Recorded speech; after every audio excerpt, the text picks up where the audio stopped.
Okay. All right. This is where we're at. This is where we're going. Let's go. Yeah. Mayo. LOL. What is happening, everybody? Welcome to the show. I am your brony boy. I do have to turn off the mic real quick and then turn it back on. Bear with me.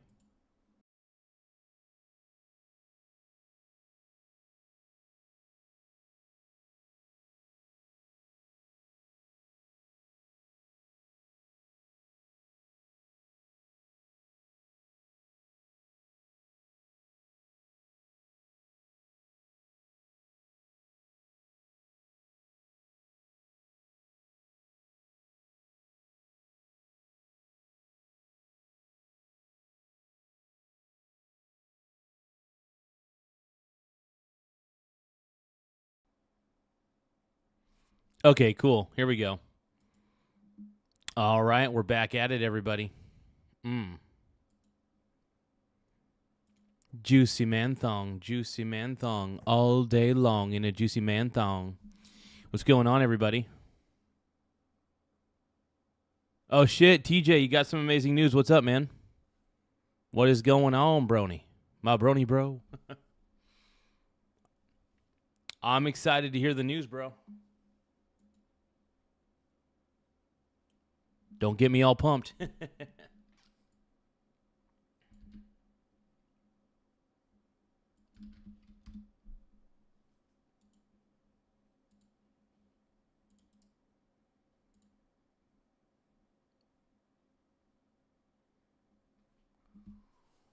Whoa, dude, you're going to be a grandpappy. Dude, everybody, give a shout out to my boy TJ. Our boy TJ is going to be a grandpappy. I'm excited for you, bro. That's cool. Everybody, give it up for our boy TJ.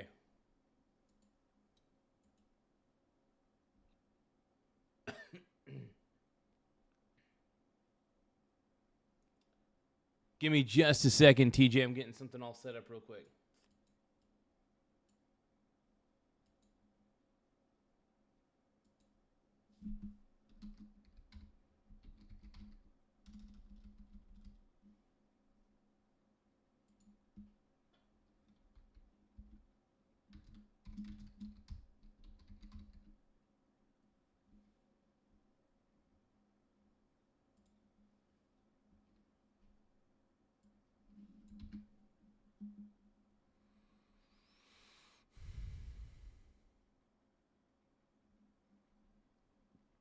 Sorry, you guys got to give me a second here. I'm trying to get something squared away real quick.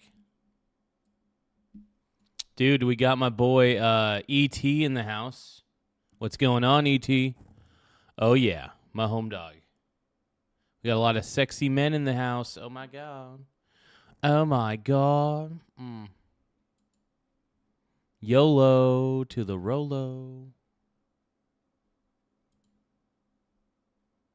Don't stop the beat, and can't control the feet to the people in the street.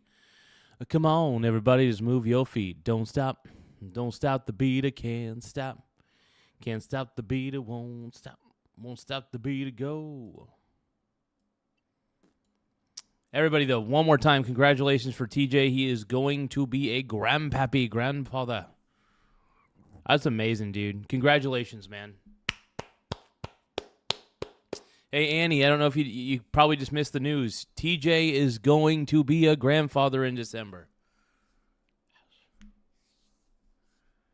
That is so freaking cool, man. That is amazing. Unreal. The GOAT.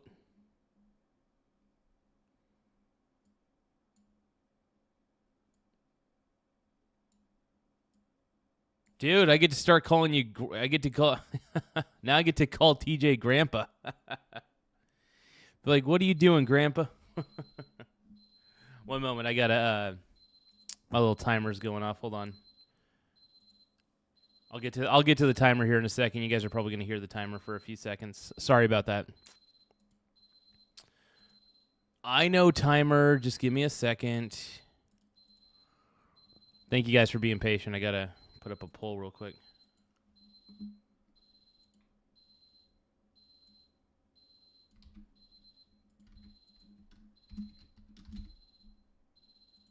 Okay.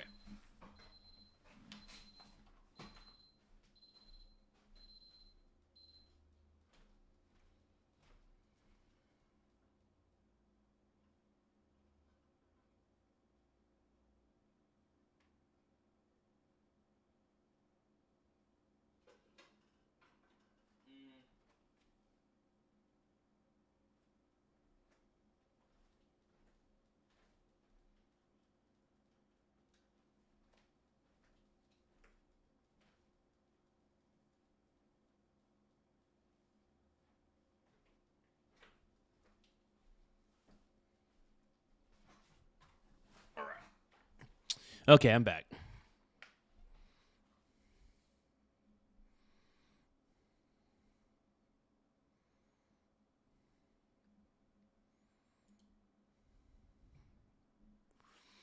Okay, everybody.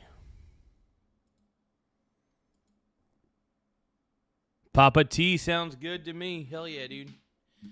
We got our boy TJ, aka Papa T. That's sexy. Sexy man. Dude, holy crap, dude. That's so pimp. That is too freaking pimp, man. Congratulations, my bro. My brony bro. But yeah, amazing. Amazing.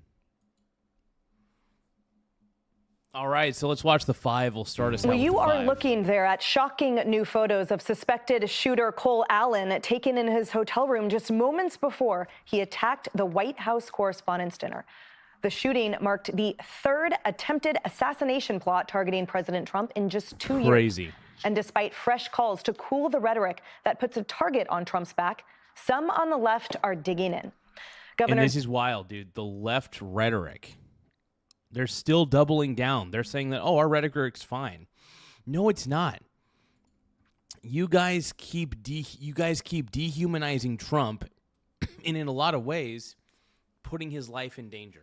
You know, you gotta stop. Look, he's the president of the United States. If you don't like him, that's fine. But to keep calling him a Nazi or a terrorist or a king, all these things, it's just like, first off, they're not even true. They're defamatory as shit. When you start saying defamatory stuff like that, it's like, first off, I mean, this is terrible. I don't know, man. I'm sick of it, bro.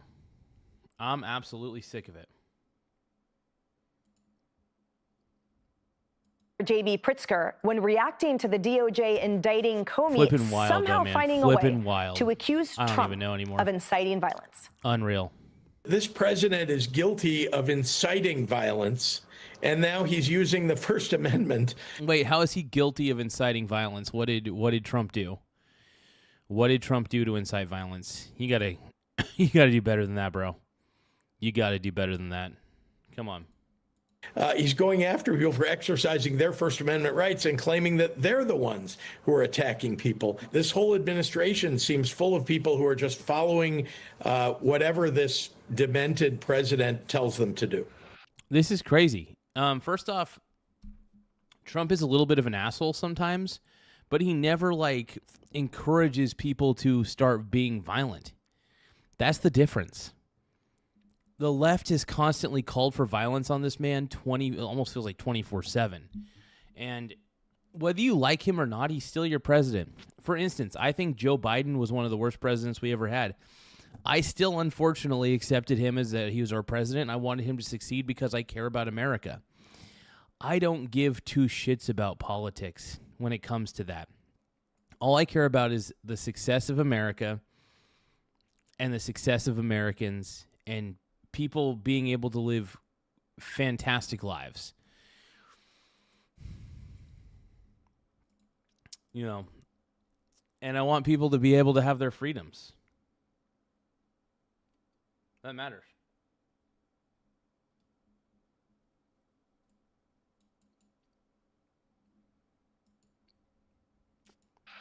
Others on the left are deflecting, insisting that political violence is not a Democrat problem, even though Republicans have been the target of numerous attacks. Watch.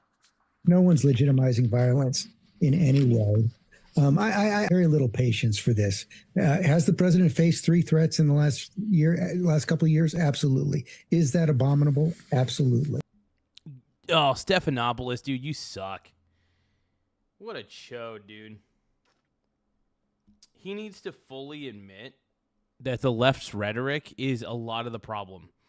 The fact of the matter is, the dude's manifesto, the Cole Allen guy who was trying to shoot Trump, his manifesto is basically the same in his manifesto, there are the same talking points in there that a lot of these left-wing propaganda shows say. They say that Trump's a threat to democracy. How is he a threat to democracy when he was duly elected? How?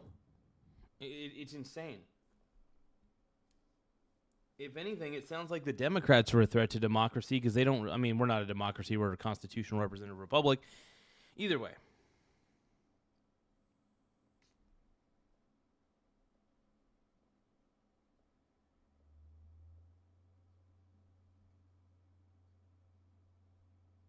Give me a moment.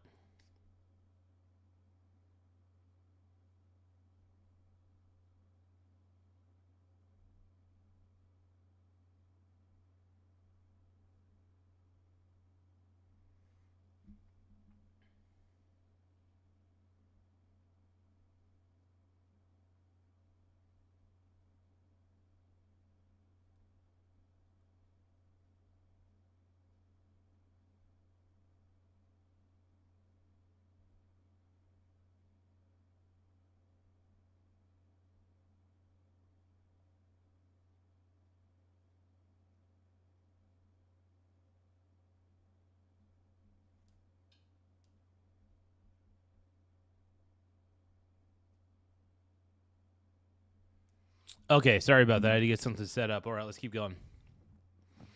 Let's keep rolling, man. The problem Let's of keep doing it, political man. violence and Let's keep going. extremism is evident on both sides. The Democrats are blamed all for their rhetoric. When what I hear over and over again is Democrats saying, please tone it down, please tone down the rhetoric. That's not what we stand for. And we have seen, frankly, from the other side, from Trump and others, elevated rhetoric. Now, you don't want to get a he said, she said place, but it's really infuriating. But Vice President J.D. Vance is pushing back, telling Will Cain that rage-fueled Democrats need to take a long look in the mirror. If you're engaged in that kind of... Oh, yeah, and that's the thing. A lot of the rhetoric... Don't forget to double tap the screen to like the stream, though. Double tap the screen to like the stream. Let's go.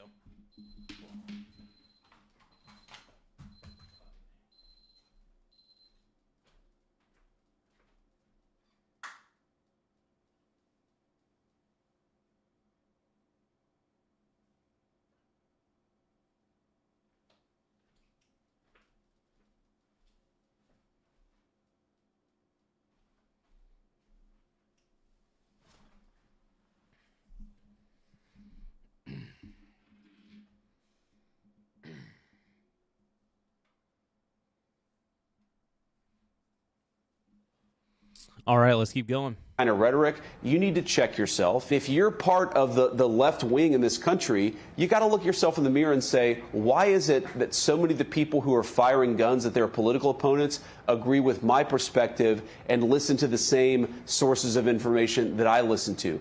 Oh, yeah. No, it's weird because it's like, and what's crazy is a lot of the Democrats are totally fine with this level of violence.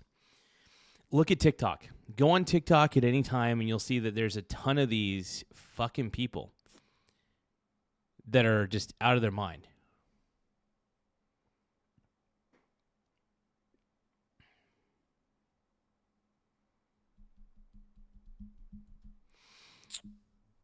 Oh, what's up?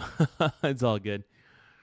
All right. So, yeah, we got a lot of people in the chat. We got Uncle Chris. We got Grandpa TJ. Papa T. We got Annie. We got Ty Lord. We got Larson Christopher. Yeah, dude. TJ's going to be a grandpappy, dude. Freaking pimp, bro. Freaking pimp.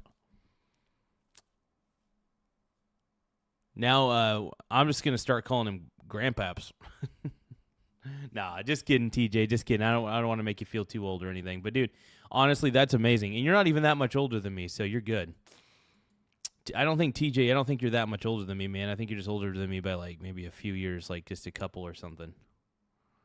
So you're doing good. You're doing good.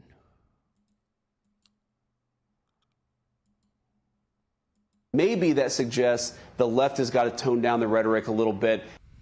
Yeah, Jesse, it's incredible how lopsided it is. I don't know the rose-colored glasses that they're using. Well, the glasses are worn by two Democrat press flacks for Democrat presidents.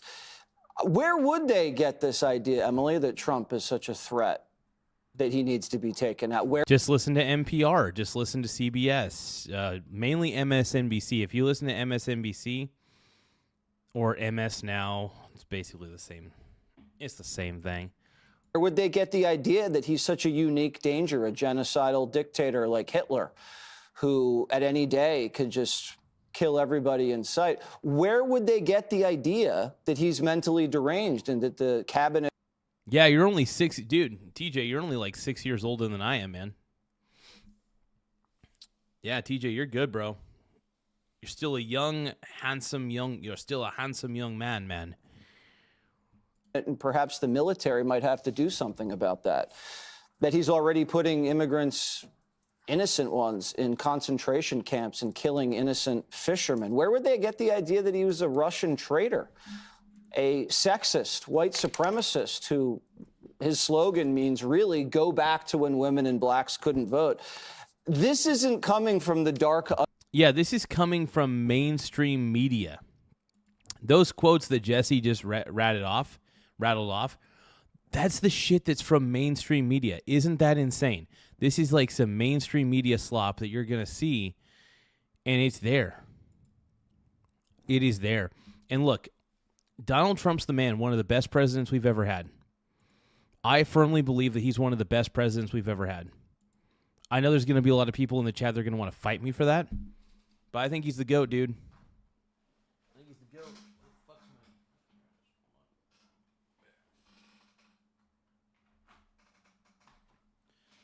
Now, there's going to be a lot of mad people for me saying that, but look, I think Trump is one of the greatest presidents we've ever had, and there's going to be a lot of people who try to demean me, try to say some things that are bullcrap, but no, Trump's the GOAT, dude. I really do think that Trump's one of the best presidents we've ever had, and anybody who disagrees with me, fine, disagree with me, but I think you're wrong, bro. You're wrong. Hey, Spiderweb, I think you're delusional, bro. Brony. Underbelly of the internet. This is coming from the mainstream media in the New York Times, on network TV, on network late night television. You go online and this is what they say. And they can't stop saying it because they can't dial it back. It's who they are.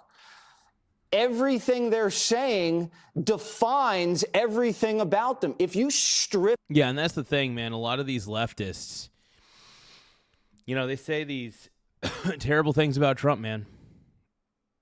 And to be honest, I don't get it. I don't understand the hate.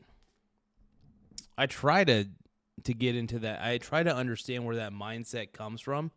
I really don't. Strip out the hate, they have nothing. There's no policy. And it's crazy. The funny thing is the Democrats have shitty policy, shitty leaders, and there's no real firm leadership in the Democrat Party. There are no strong leaders in the Democrat Party. This is why I still think that J.D. Vance is going to win in 2028 straight up. I think that J.D. Vance is going to win 2028 because there's no leadership in the Democrat Party. Republicans at least understand who the leaders are, typically. And anyway, 33. It doesn't matter if the approval rating's low. The only people who take those approval rating polls anyway are people with too much time on their hands. And people with too much time on their hands probably hate Trump. So that's the way I look at it. E.T. says, yo, Garza, I found Odin. Where's Odin at, bro? Where's he at, bro? E.T., where did Odin go? Where did Odin go? There's no agenda. They can't have an executive say, hey, guys, maybe don't book the guy that calls Trump Hitler. Maybe don't have him on again. The rundown where you're calling him a genocidal maniac. Hey, have a good night, Mr. TJ, man. Once again, congratulations, brother. We're all happy for you, man. We're all rooting for you.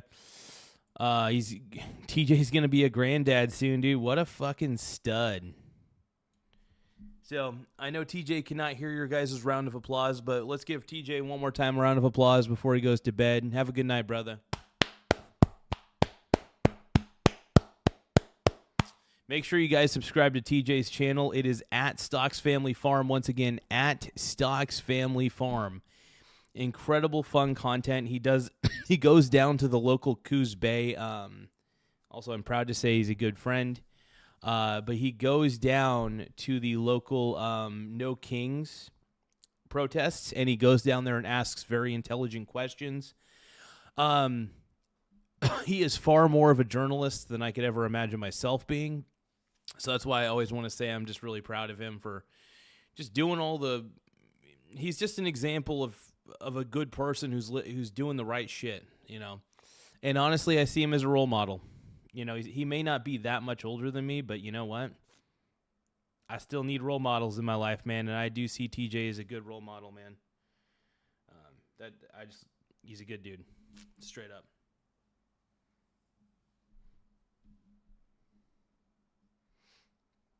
Ruggins62 is asking if this is Diddy. Do I look like P. Diddy? I do. Some say that I look a lot like him. I'm just kidding. But thank you guys for joining in. Let's keep watching, man. Conducting illegal wars and raping and pillaging people. Maybe you don't use that tonight. No one's telling them that because hate is profitable. And until you break the business model. I mean, not going to lie, Jesse Waters is correct on that one. It's sad but true. It's sad but true. Model. You're never going to be able to tear this system apart. And that's what it is. It's about money. And that's why it's being driven so strong. Wait, so Pete Hegseth crashed out. When did he crash out, bro? Wait, when did he crash out?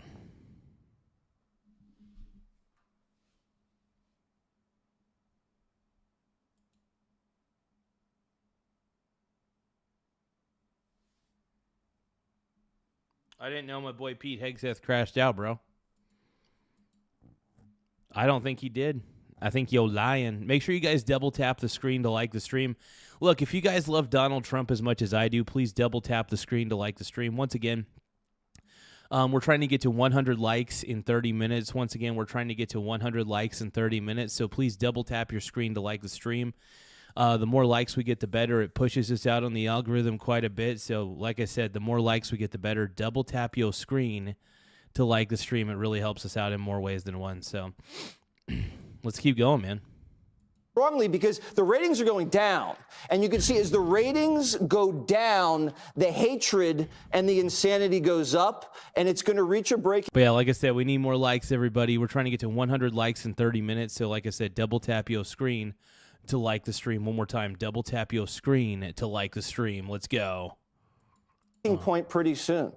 Well, some argue, Dana, the breaking point is 3 assassination attempts on the president. By the grace of God, he survived them. But I mean, what the future? It seems really terrifying. And to your point, I was under the table with a lot of journalists that use words like crystal knocked and likened his campaign rally here at MSG to Nazi Germany and Hitler-esque. I mean, these are words that are in headlines in these mainstream. Yeah, and it's crazy. Like the New York Times, I can list off a lot of the mainstream media that has been honestly quite disgusting towards President Trump, and it pisses me off, dude.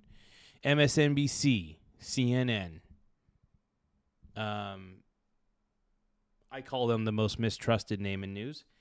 Let's see, MSNBC, CNN, hell, ABC News, dude. A lot of these mainstream outlets have been nothing but hateful and disgusting towards our president. Look, if you are suggesting for people to go after the president, you're a sicko. You're a disgusting human being, all right? It's nasty. Trump's a good dude.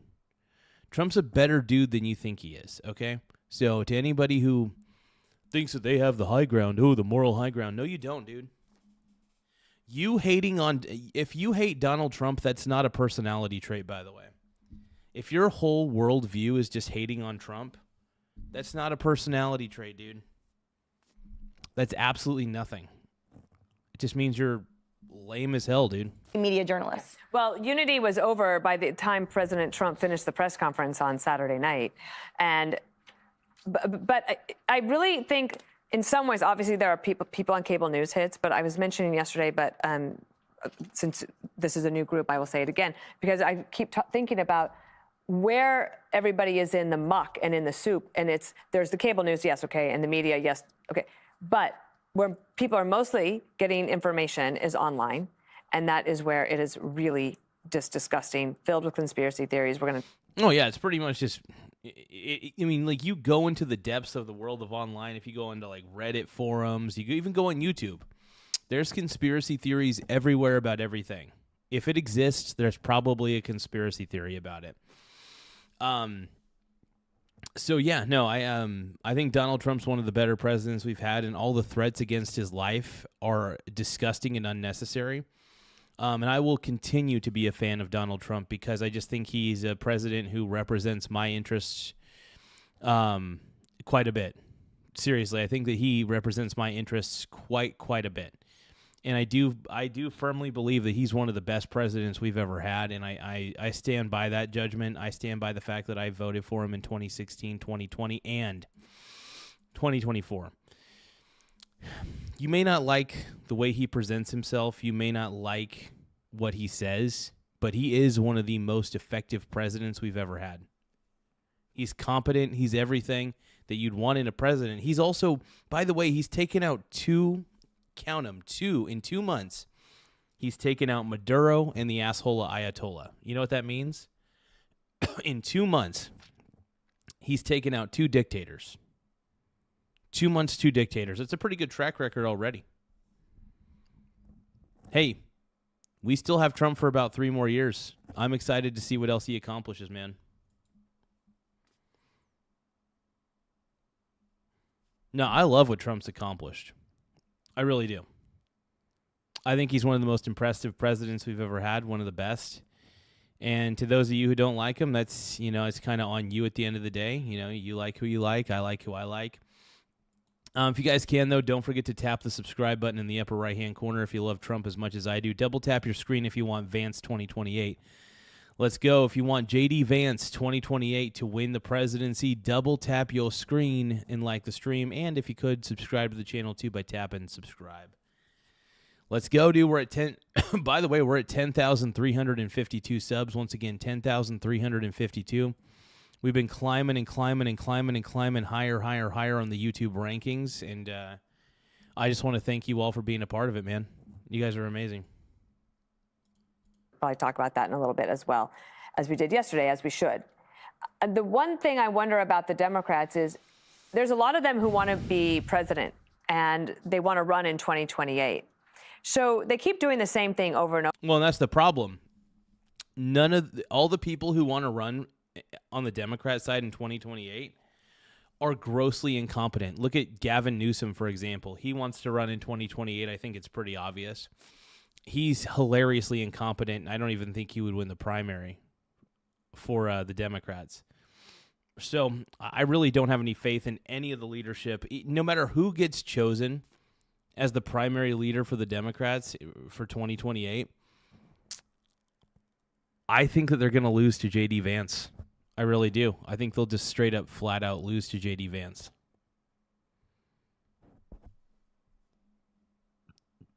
There is no Democrat candidate that I could think of that could win against Vance.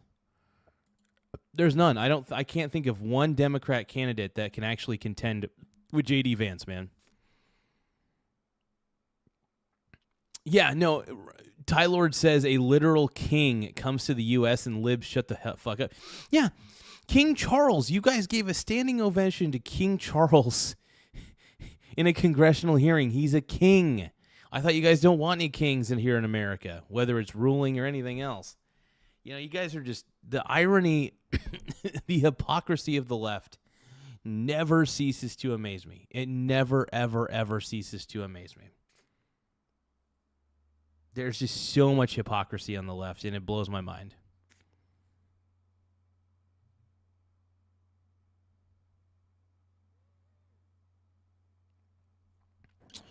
So you think that Tucker Carlson's going to compete with J.D. Vance for president in 2028? Here's the thing. I don't think Tucker Carlson wants to be the president. Tucker Carlson has said time and time again that he's not really all that interested in that position. I can't say I blame him. Even if I had the capability to become president, I wouldn't do it. Not at all. I would be questioning my judgment if I wanted to become president, even if I had the ability to. Double tap the screen to like the stream if you guys think that Donald Trump is doing an incredible job. If you approve of what Donald Trump has been doing so far, double tap your screen to like the stream. Once again, if you agree with what Trump is doing overall, for the most part, double tap your screen to like the stream. Let's go. Over again. There's been 3 assassination attempts. We have the same thing happen each time. There's a call for unity or a call for calming down the rhetoric. And then they'll say, okay, yeah, we should do that, but he should do that. And then within 30 minutes, it's over and everybody's going back. Yeah, and that's the thing, dude. You can't. Look, Donald, the Democrats never learn from their mistakes. They don't have that ability. In fact, I firmly believe the Democrat Party lacks critical thinking skills. So,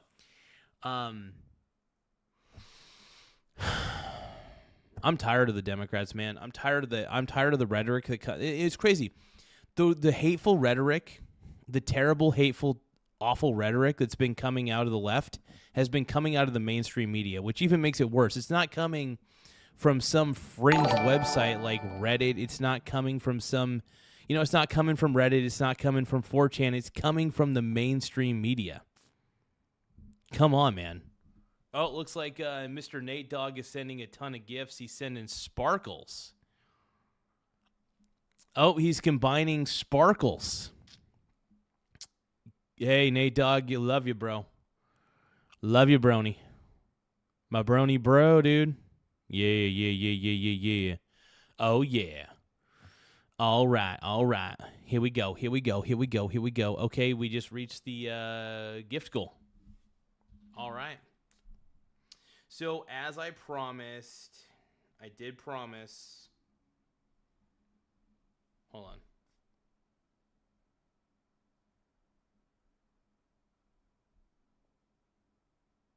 I will start. So, the gift goal was 50.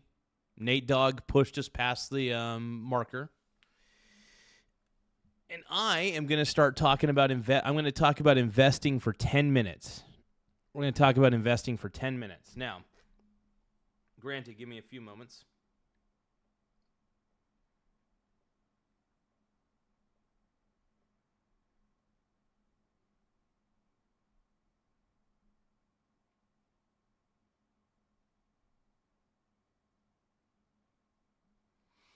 Give me a few more moments, though. One more moment.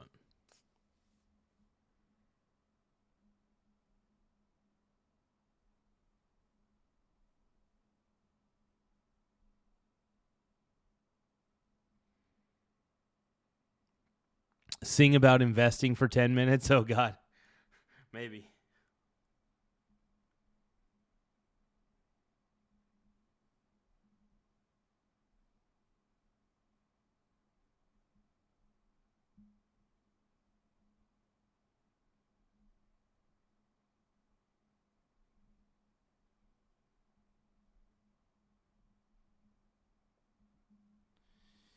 Okay, so we're going to talk a little bit about investing at the moment. So Nate Dogg wants me to sing about investing. Okay.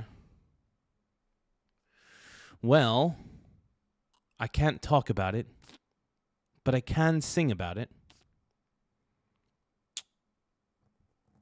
My portfolio's brilliant. My portfolio's pure. It's got lots of ETFs and individual stocks. Of that, I'm sure.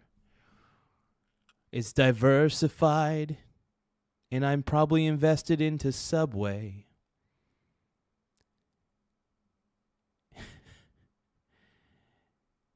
And a lot of these companies are ran by very successful men. But I won't lose no sleep on that, 'cause I've got a vape pen. I'm just kidding. I'm just kidding. My portfolio's beautiful. My portfolio's beautiful. The portfolio's beautiful. It's true. It is not woke. That would be a joke. And I like Bud Light in there. My portfolio, it's not bare.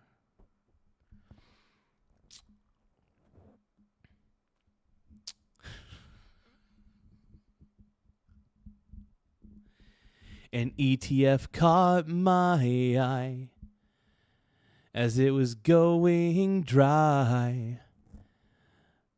I could see from it, I could see from those patterns it was going down, and I don't think that I'll sell it at all. In fact, I will buy more with my fanny pack. My portfolio's beautiful.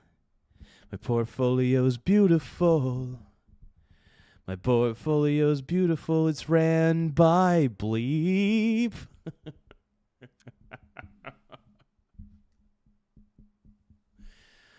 Oh, man. Oh, my God. Oh, my God. OMG. OMG. OMG. Yes. My portfolio's brilliant. My portfolio's pure. You better back off. Of that I'm sure. Do you want to watch me eat some nachos? Talk about other men's bodies. I know that I will probably have to go to the potty. My portfolio's beautiful. My portfolio's beautiful. It's so freaking beautiful, it's true. I've got silver ETFs and some small cap ETFs too. And I know that I'm a creep. Did you know I'll take a peep? La-di-da-da-da. La-di-da-da-da. La-di-da-da-da. It's beautiful. It's beautiful. My portfolio is sexy. I'm half undressed, eating chips off my breasts. And I've got the baby oil too. What a bummer being me. Okay, so now we already sang about investing. Now I can't talk about it. I can't sing about it, but I can talk about it. There we go. That was for you, Nate Dogg. I did a little bit of I lectured you by singing James Blunt's You're Beautiful and talking about my fat portfolio. So I do like to keep my portfolio extremely diversified. I think Bitcoin's a Ponzi scheme. I think all crypto is a Ponzi scheme. I have it in my portfolio, but I only bought like $1 of every single crypto that I could find because I thought it'd be funny, or at least anything that's tradable on there. No, crypto's a joke. It's a Ponzi scheme. It's going to go the way of the NFT, obviously. The NFT was so ridiculous. To all the Bitcoin bros out there, watch yourself. Watch yourself, because you know what? You're going to lose all your money. If you trade your dollars away for a digital string of data, I mean, I think you're the one with the problem at the end of the day. I think it's a bad call. That's not fiscally responsible. Bitcoin is not replacing currency anytime soon. And to anybody who thinks it will, I think it's just honestly crazy. I think you're just out of your mind if you think that it's going to replace any actual currency. You know, I don't get where people are coming from with this one. I just don't. Okay, so here's the thing. Just because you're making money swing trading or trading crypto in any way, shape, or form Just because you make money off of it doesn't mean it's not a Ponzi scheme. You know, plenty of people have made lots of money participating in Ponzi schemes. You do know that, right? But also, you don't get it, dude. AIL 61699.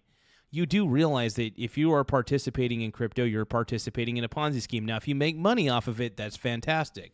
But do you know how many other people are actually losing money? There are far more bag holders than there are success stories in the world of Bitcoin and all crypto.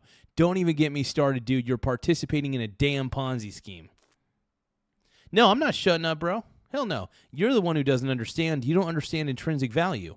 You are literally trading strings of data. At the end of the day, that's all crypto is. It's just a digital string of data.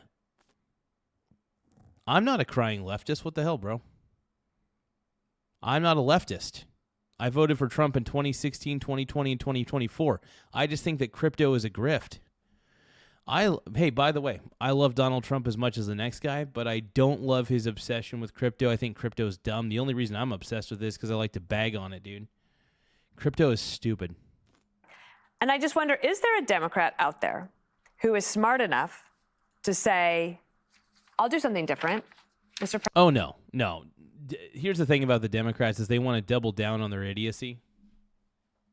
The Dems want to double down on their hateful rhetoric because the Democrats don't realize just how bad they look.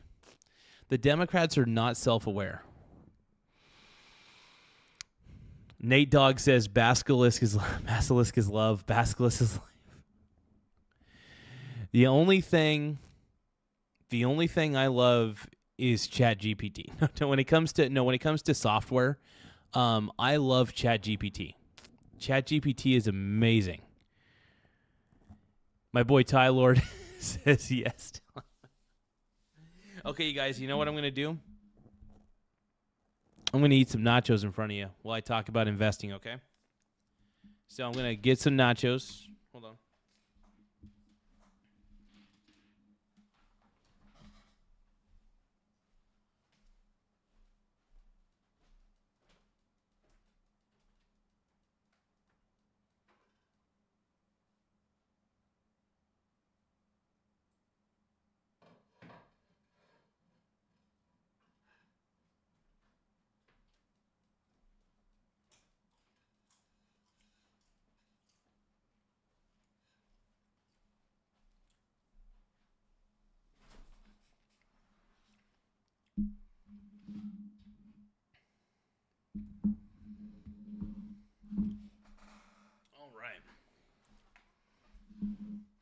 All right, I got my nachos, everybody.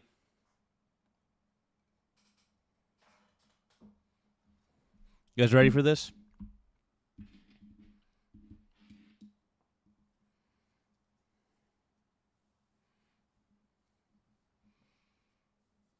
Oh, Greg is asking, what is a woman? That's a racist question. That's racist. Everything is racist.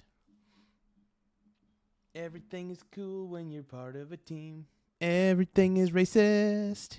President, could we meet? Could we come in? There's just 3 things we'd want to work on. 1, 2, 3. And maybe we could figure out something to do. Like, I'm willing to meet you halfway. Could you meet me halfway? Could we come see you? Of course the president's going to say yes. He'll meet with anybody that's willing to have a good faith conversation. Trump likes to. Is there a Democrat who has Trump likes to talk to people, bro. Trump likes to talk to people. The courage to think about not just catering to the far left-wing base of the party, but to actually lead more in a way that says, I'm willing to do something different and to try to change the trajectory of these things that would maybe change the conversation, maybe get a few things done. Like, there are some big problems that the country is facing that we could all maybe use some unity on, and at least going forward, and have somebody moderate the conversation. Maybe it's Harold. Maybe Harold and I go together and we moderate this conversation. I mean, there seems to me there's a room for something new and different if somebody's willing to pivot. I love that suggestion, Harold, and especially because it benefits the American people whom the Democrats serve, as do Republicans. But I note that it seems to me that any Democrat that tries to do that in any primaries or by their colleagues, they are slandered and slammed as allying with Donald Trump, that being bipartisan is actually a negative against their history, that somehow being defiant and engaging in this violent rhetoric is the only way for their stock to remain approved on the Democrat side? I don't know about that. I think it probably goes both. I think I'll give you an example. I didn't like Biden at all. I think Biden was one of the worst presidents we ever had, and I was not a fan of him. However, I accepted the fact that Barack Obama was my president. Not the biggest fan of him, but I accepted it. That's the most important thing. Can the liberals finally accept that Donald Trump is their president and they should stop with the rhetoric, the violent rhetoric? I don't think they will. Because I think that they legitimately think that Trump is Hitler. That's the worst part about this. They think he is, and it's so wrong.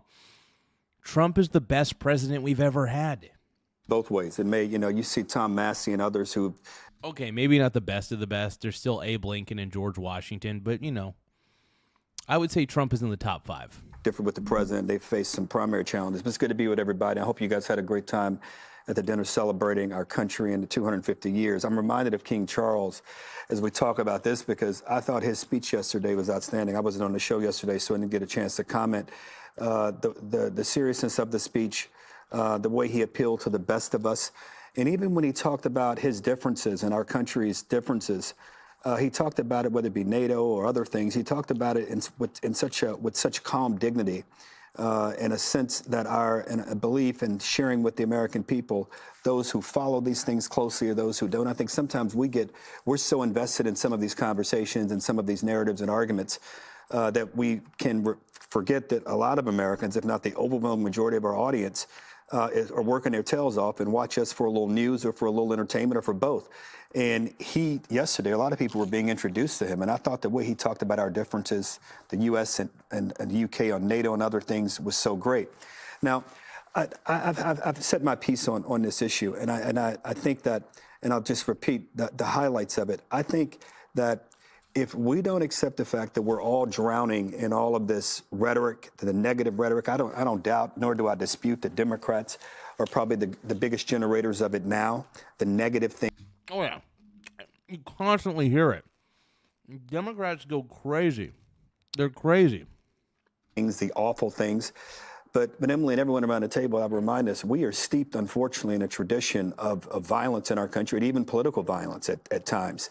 The data shows that the last 10 years, maybe right-wing groups were more responsible for some of it.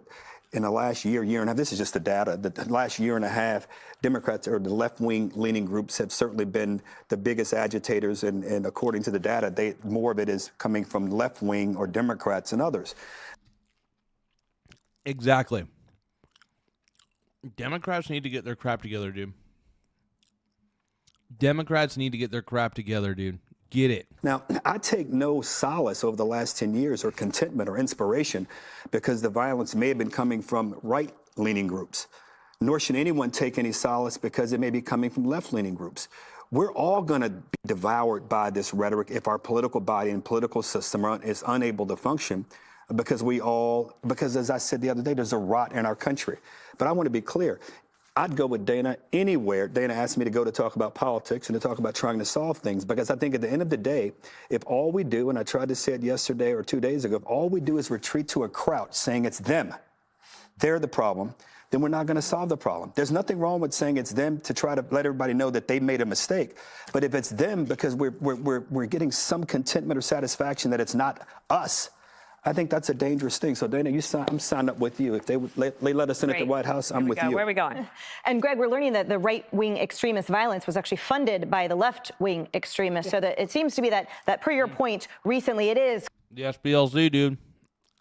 The SPLC. Coming all from one source, and it would be nice if the leadership had any attempt at quelling it. Yeah, and also the research that the media uses to kind of equate both sides is incredibly flawed. A joke even.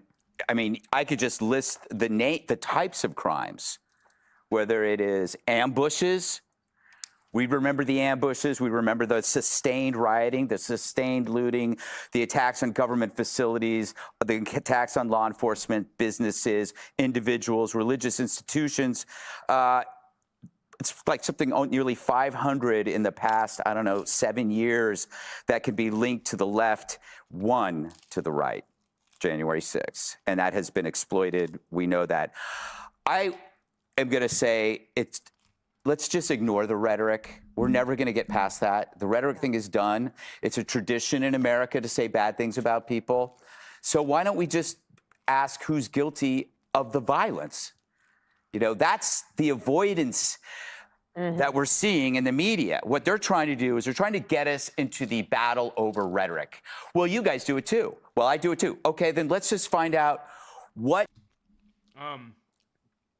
Speaking of rhetoric, it's not just the rhetoric. I mean, the left, you could argue. Hey, we got Frog Eat Frog in the house. What's up, bro? My man, hey, how's everything going with the house situation, brother? Were you able to figure out, like, because you said that tree went through half your house. Are you going to be able to get anything repaired? Do you need, like, if you need to create like a GoFundMe account or something, man, we'll promote it. I'm just sorry to hear that you're home, man. You're home.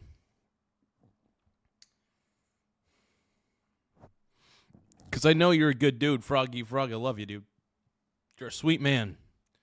So if you need us to promote like a GoFundMe page that you have to make if like you don't get any insurance, like I know that you're on a rent-to-own deal, but I hope that you're like able to talk to a lawyer or something like that to help you out with everything that's going on, man.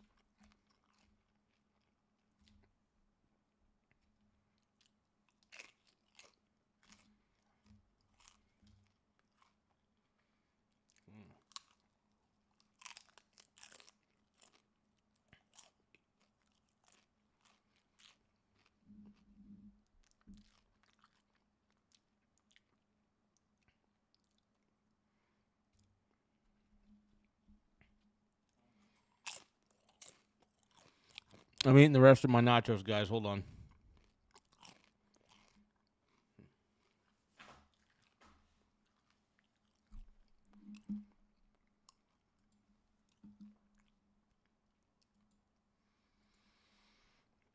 Just give me a few more moments.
Okay, you got the GoFundMe set up? Hell yeah, bro.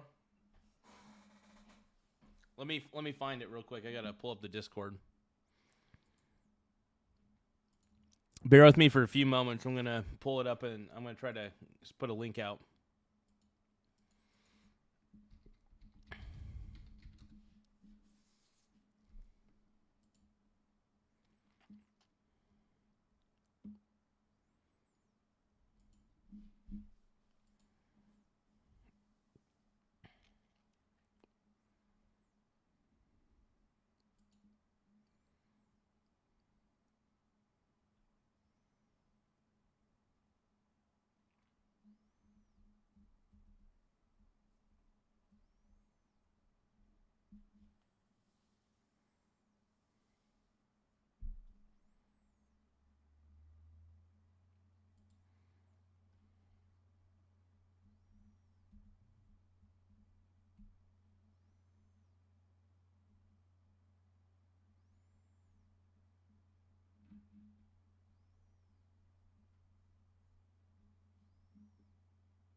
Hey, let's give a shout out to Annie. Annie ended up donating to the GoFundMe, man.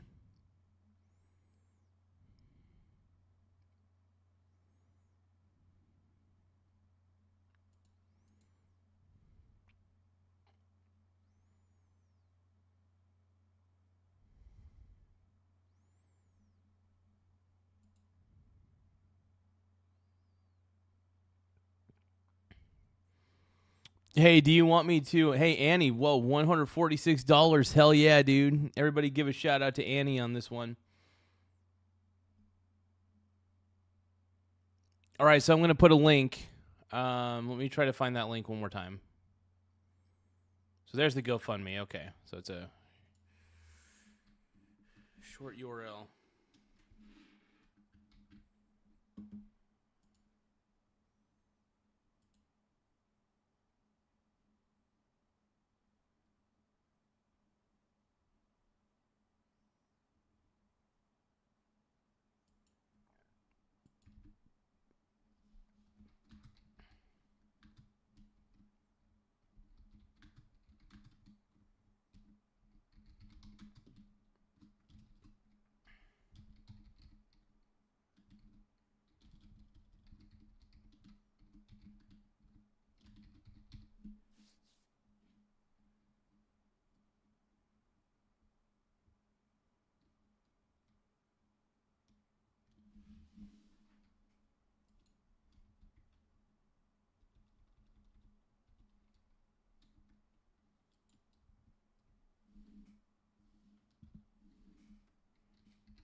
Okay, guys, let me put this up on the board real quick.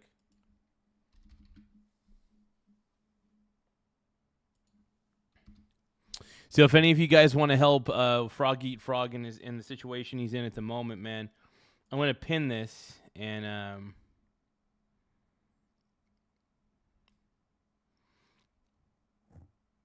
by the way, anybody who wants to share the GoFundMe page, feel free to.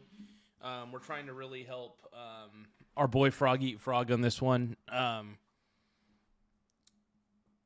Annie, that was a big donation I saw. Annie donated like $140 something, man. Go Annie. We got to help our boy Frog, man. So, yep, the GoFundMe link should take you right towards. And if you guys have trouble with the link, just type in GoFundMe.com. GoFund.me and then /AAEF 4FED2. Hey, I love you, Froggy Frog. You're a good dude. You're a very kind soul, and I want to help. Dude, honestly, the fact that even happened, if anything we could do to help you with those damages, man.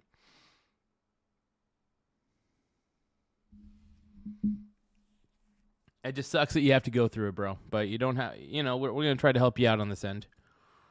We can't do like a whole bunch. Only thing we could really do is like, try to encourage anybody who wants to help out, help out and stuff. And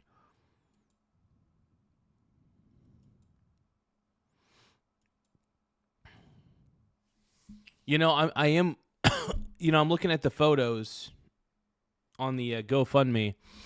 I'm happy that I honestly thought the damage was going to be like way, way, way, way worse. I mean, it's still bad damage. But when I was thinking of a tree, man, I was thinking of like a ginormous like tree. Like a fallen tree left our family without a home. This fund covers housing and essentials now. Let's see.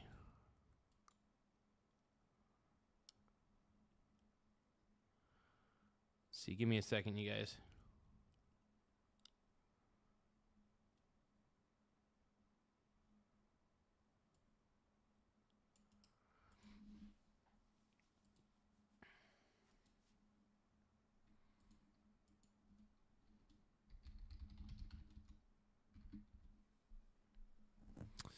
Give me just a few more moments.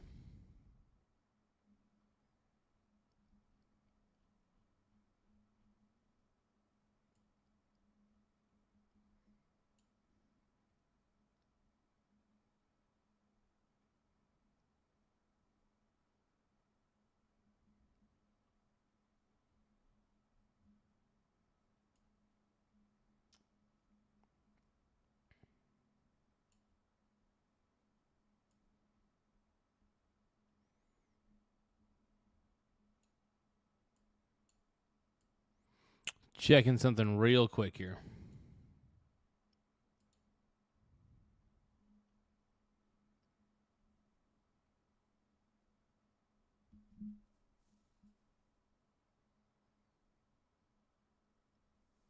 Okay, good. So,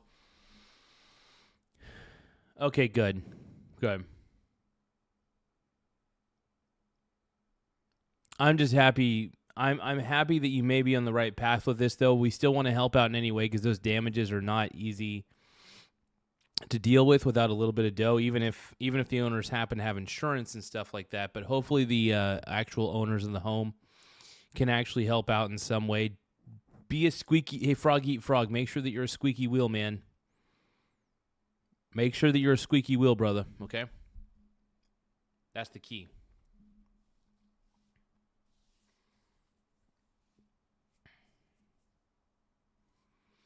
But yeah, Frog Eat Frog needs us right now, man. I don't know if you guys can you guys see the pinned comment? Frog Eat Frog, are you able to see the pinned comment on the screen? Like in the chat, do you see it on there? Actually, to anybody who can hear me on this one. So ET, Frog Eat Frog, Annie, can you see the pinned comment that has the GoFundMe in the chat? I just want to make sure it's easily visible. I just want to make sure everybody's able to see that pinned comment because we really do want to help Frog Eat Frog in any way we can. So, I don't think it's clickable, but I do want the link to be shown in some capacity. Okay, cool. Okay. As long as it's pinned in the chat, that's the most important thing I want to say. Okay, let's keep going. What side's words lead to violence? Because I agree with you, Trump says some really mean things, but we don't kill the Democrats afterwards. Liberals won't advance to that next step. They want you to believe it's about the quantity of rhetoric when it's really the quantity of violence from the rhetoric. The Dems simply compare the rhetoric divorced from the sustained violence. It is that simple. And I'm invested in that. I'm invested in that a lot. I am very wary of people who say both sides. And I think because it betrays, it's a confession. Yeah, I don't really think it's a both sides issue at this point. You know what I mean? I think what it really is ultimately is, look, obviously there's a little bit of violence. There's violence on the right, but not to the extent of the left. The left seems to be super duper violent for the most part, and it's just very frustrating.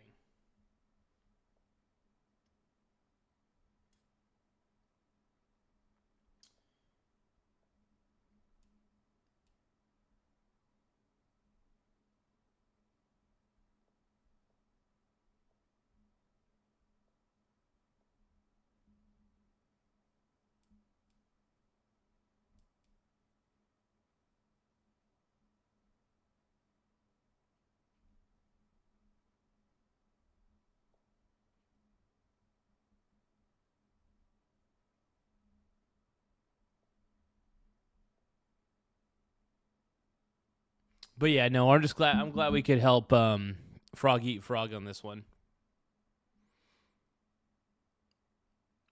If you guys want to know the truth, what really happened to Frog Eat Frog's place, what really ultimately happened was I had set a sink on the top of his roof, and I had been secretly going on top of the roof and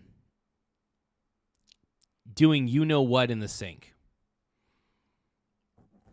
And what happened was the sink got so full of you-know-what that it ended up collapsing some of the roof in. Just kidding. No, but dude, Frog Eat Frog's the man. We just want to help him out in any way we can. If anybody wants to check out that GoFundMe link, I don't think it's clickable. But if you can, maybe you like write it down, you know? You guys see it in the pinned comments, so write down that GoFundMe link. It does help our boy Frog Eat Frog. If you have any questions for our boy Frog Eat Frog, feel free to answer them in the chat. He's a very open book. He's very cool. But we love our frog, man. We love our frog. When somebody says both sides are doing it, they're not denying that they're doing it. Mm-hmm. Yeah, you got me. But I want to be clear. Wait, no, I'm not talking about you, Harold. I'm guilty of what you said. I admit both sides do it. I mean. Yeah. Okay. Well, then let me. When somebody says both sides do it, they aren't defending their side. They're just saying you do it too. Mm-hmm. So instead of. Yeah, and that's the thing. There's just so much more violence from the left, and it's so painfully obvious that it's like. It's a little frustrating, you know what I mean? Like the levels of denial from the left on this one. I feel like there's just too much denial on it, you know?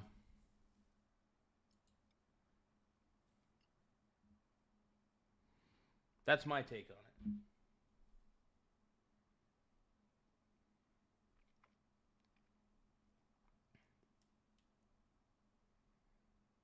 Laugh out loud.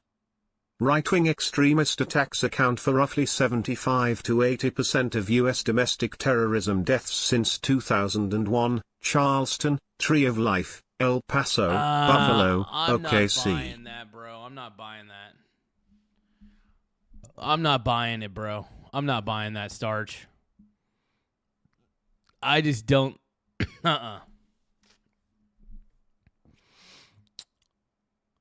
Okay, that's crazy. 75 to 80% of U.S. domestic terrorism. Okay, so were the Summer of Love riots counted as terrorism in those statistics? Because anytime the Democrats throw a tizzy fit and start vandalizing stuff, it's never called out. The Democrats are never called out, though.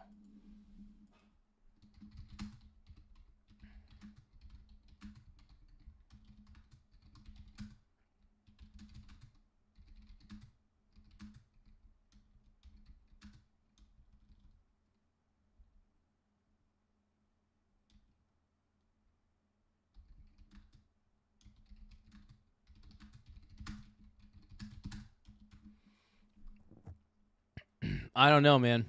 Thank you, Starch. Anyway, Starch Manning, I do want to say thank you for the super chat. We'll play the super chat one more time for everybody to hear. Laugh out loud.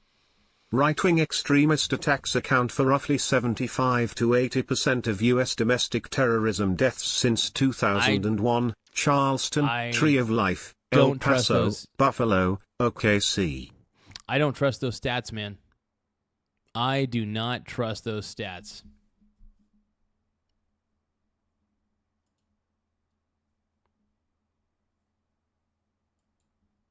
Arguing against the accusation, they expand the definition of what it is.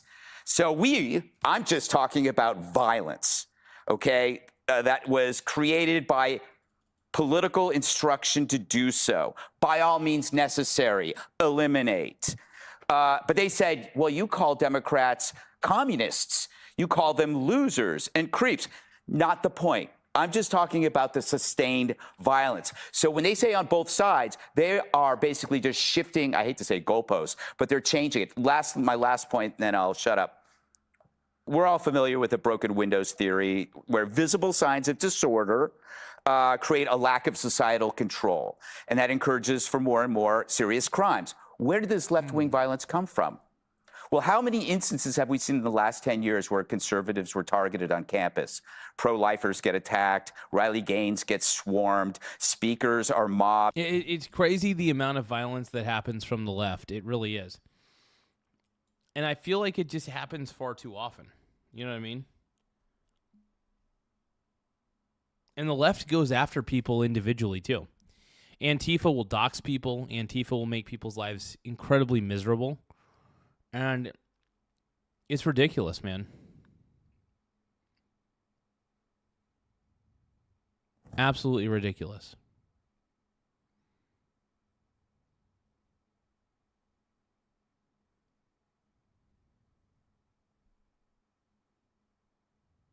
Crazy. Vandalism everywhere. No countless attacks. Nobody. Hey, Frog Eat Frog, you got it, brother. Anything we could do to help, we're trying our best for sure. Get your rest, man. Get your rest, and I think things will turn out for the best. Man,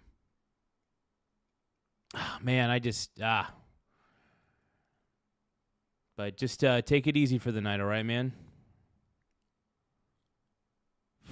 We hope to help out in any way we can. Gets charged.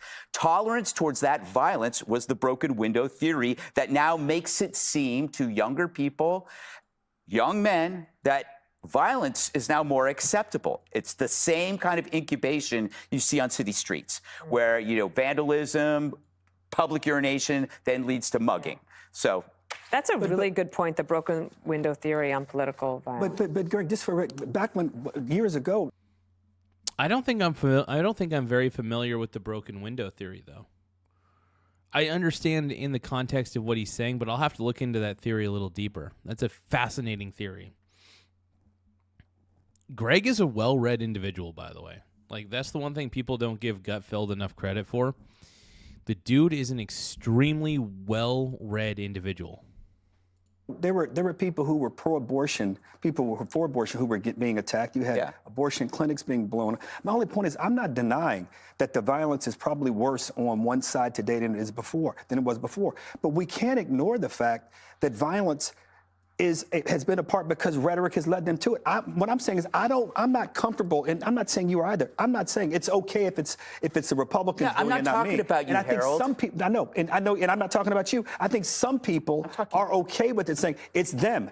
When I'm telling you, it's going to come for all of us if we don't find ways to deal with the riots. But if it does come for all of us, it's not going to come from us. Yeah, I disagree, because it has come from a side. You can give me. Well, we've done this before. Abortion activists, abortion clinics being blown up. Charleston, the guy going into. I mean, that stuff is messed up. Yeah, Harold's making some good points too. Granted, there have been violence on both sides, but I will say most of the violence appears to be coming from the left. That's all I'm saying. I'm not saying that there's no violence on the right, because there most certainly is. I'm just saying the majority of the violence appears to be coming from the left. That's all. That's all I'm saying.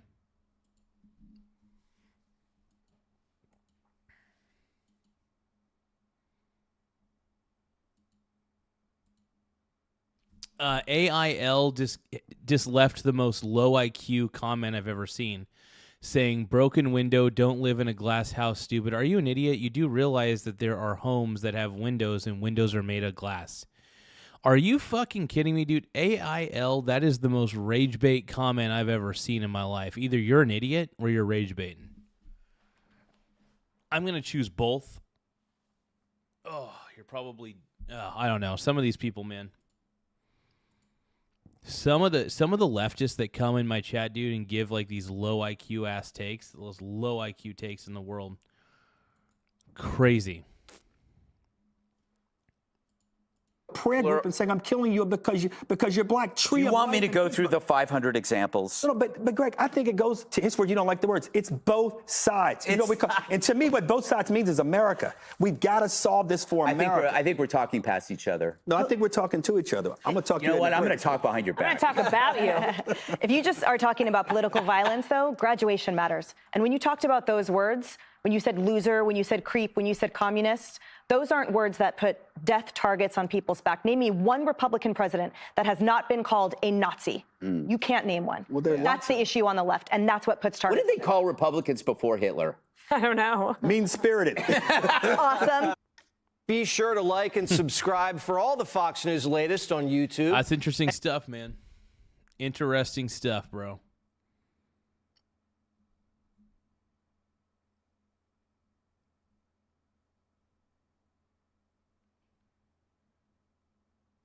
All right, a crisis is around the corner is what Jesse Waters is saying. Fox News alert, no more Mr. Nice Guy. The commander-in-chief says, quote, Iran can't get their act together, and they better get smart soon. We're not flying anymore with 18-hour flights every time we want to see a piece of paper. We're doing it telephonically, and it's very nice. They've come a long way. The question is whether or not they're going to go far enough. So at this moment, there will never be a deal unless they agree that there will be no nuclear weapons. Trump's hoping to break the deadlock. Axios is reporting. There needs to be an agreement. No nuclear weapons, period, end of story. I said this a million times. Iran does not deserve to have a nuclear weapon, period. And if you guys believe that Iran does not deserve to have a nuclear weapon, or any uranium for that matter, double tap the screen to like the stream. Once again, double tap your screen to like the stream. Thank you so much. And Saint Pinor, thank you for sending a floating heart for 10 joules. I love you, bro. Thank you so much. Everybody shout out to Saint Pinor. Saint Pinor, everybody. You are the chat's hero and the people's champ. Thank you for the floating heart, my brony bro. Thank you for that floating heart. Also, double tap the screen to like the stream if you guys are tired of the woke left, you know, telling you what to do, telling you how to live your life and stuff like that. It's just, it gets old after a while. You know? No more wokes. Hey, St. Pinor, thank you for the party hat for 20 joules. I appreciate you, my brony bro. Everybody give a shout out to St. Pinor for 3. And he even sent a chili for 6 joules. Thank you for the chili for 6. I love these little... Dude, I am so obsessed with this new feature that Streamlabs OBS has where it actually shows the gift on the screen. This is so amazing. So St. Pinor sent a star. Thank you for that star. You're a star, St. Pinor. I appreciate you. And then St. Pinor also looks like sent a makeup brush and sparkles. Michael Johnson is tired of woke and mega. I'm just tired of woke. I think mega's all right. Mega's fine. Thank you for the gifts, though, St. Pinor, dude. You're giving me, like, all the different gifts, dude. I got sparkles, a GLHF. I got a 100. Thank you, St. Pinor, for hooking me up with all these different gifts, bro. This is amazing. Small Wiener Gang. Small Wiener Gang, everybody. That's so cool. Thank you so much, bro. Reporting that U.S. Central Command is preparing for a short and powerful wave of strikes. Four-star General Jack Keane says the mullahs only listen to bombs. Dude, my boy is hooking me up right now, dude. Let's take a listen. So we got, dude, St. Pinor is hooking me up with everything under the sun right now. He's sending me chilies. He's sending me stars. He's sending me a GLHF, a makeup brush to make me look pretty virtually, sparkles. He's sending me everything, bro. He's sending me everything. I'm starting to blush, bro. Larson Christopher, what up, bro? I am starting to blush. Jayco TV, it's good to see you, Brony. Oh, absolutely, Jayco TV. And you and I will always see the opposite side. But you're very kind. That's the thing. See, you could believe. I just want to let everybody know you could believe in things that are totally. You don't have to see eye to eye on everything, but you could still care about the people, no matter what. You don't really need to give two shits about people's politics at the end of the day. You don't, because it really doesn't matter.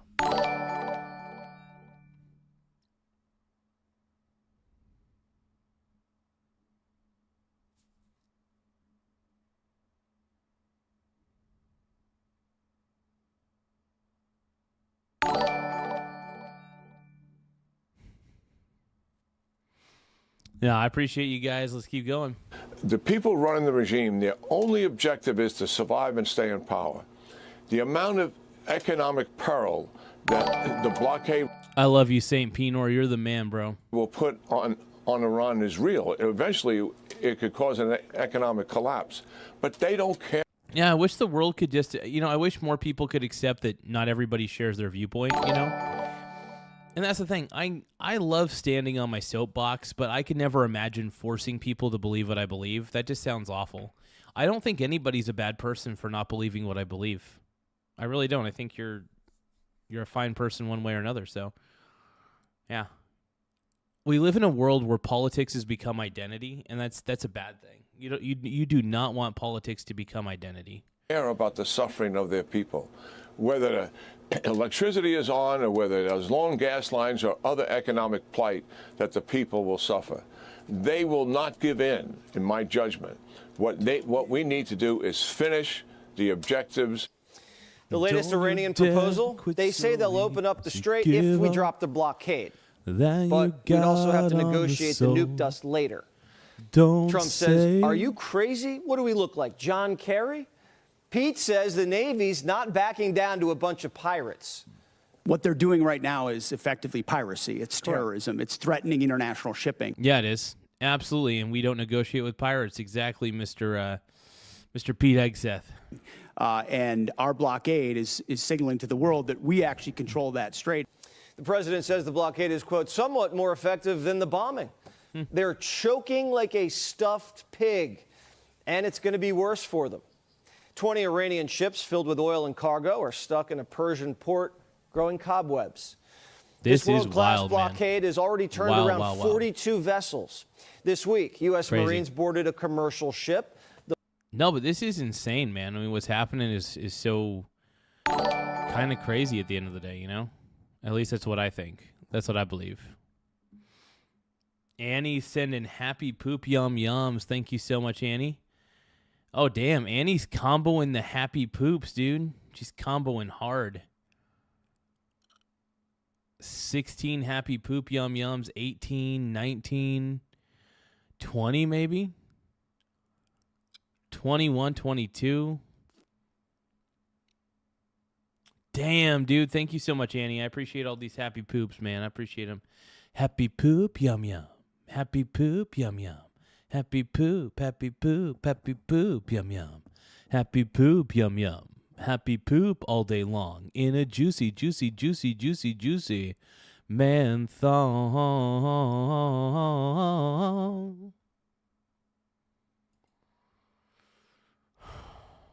Yeah. No, yeah.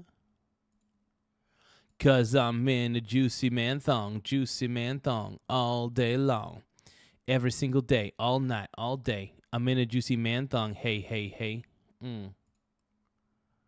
Oh yeah, oh yeah. Oh yeah, oh yeah. Everybody jealous in my juicy man thong, juicy man thong, juicy man thong. The Blue Star 3. It wasn't following orders. We stopped her in the Arabian Sea, rappelled down onto the deck, quarantined the crew, and now it's in the custody of Uncle Sam. How long are you prepared to maintain the blockade? Could that go several more months? Well, the blockade is genius, okay? The blockade has been 100% foolproof. It shows how good our Navy is, I can tell you that. Nobody's going to play games. Militarily, we've wiped them out. They have no military left. It's all the Navy's at the bottom of the sea. The Air Force is never going to fly again.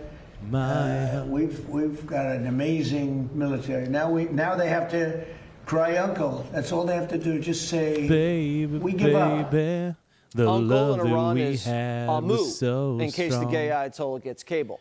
President President Trump says their pipelines are close to exploding. Reports say the country runs out of oil storage in 12 to 22 days. The regime. This is not right. As long as for tonight. Oh, yeah. Dun-dun-dun. Oh.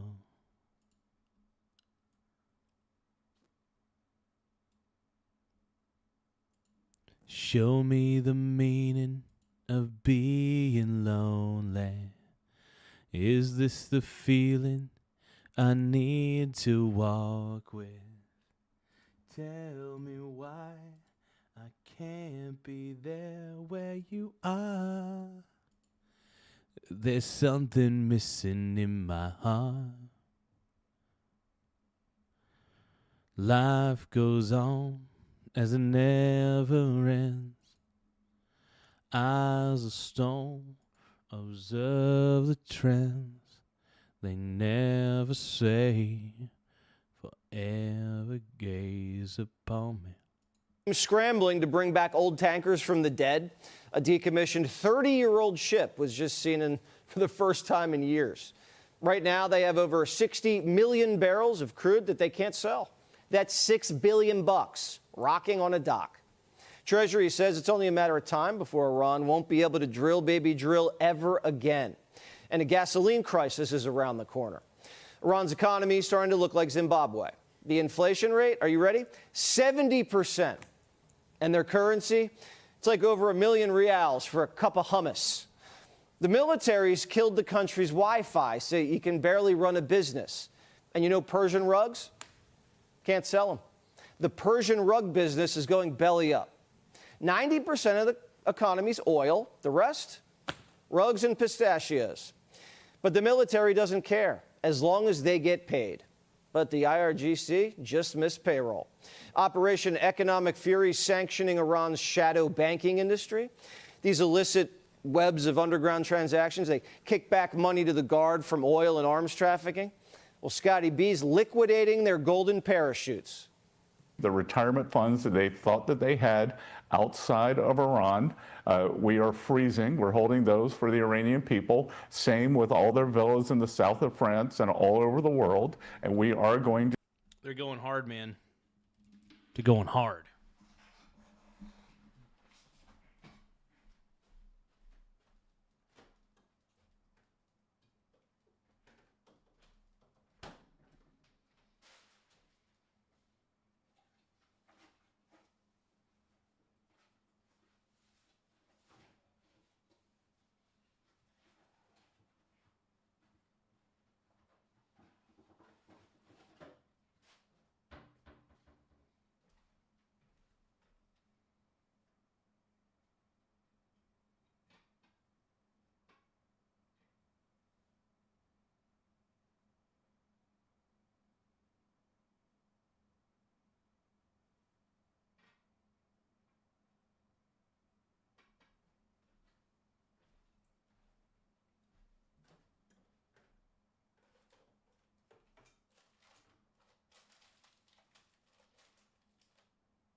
Michael Saylor. To track them down, and we are going to continue the economic pressure as well as the block on the Strait of Hormuz. Best and better work is magic on the money front fast because American hawks have an itchy trigger finger. Now OPEC is catching strays. The UAE, they pulled out of OPEC. Yeah. What do you think about that? I think it's great. I mean, I think it's great. Look, I know him very well, Mohammed, and very smart.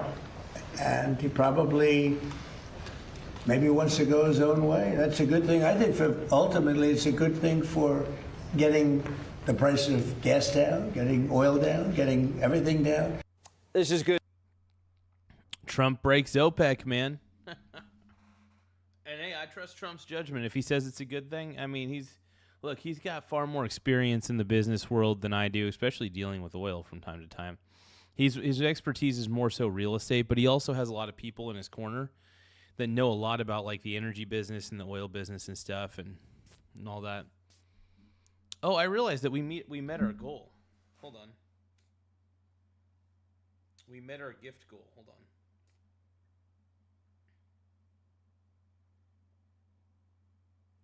I did say that if we met our gift goal, I would start singing about dudes. So, you guys, this is it. I'll start singing about dudes. I'm going to start singing about sweet, beautiful men, dude. I'm going to start singing about beautiful, beautiful men. That's it. You know it. I know it. The American people know it. Yes. I will start singing about beautiful, beautiful men. Give me a second, though. I got to set up another gift goal.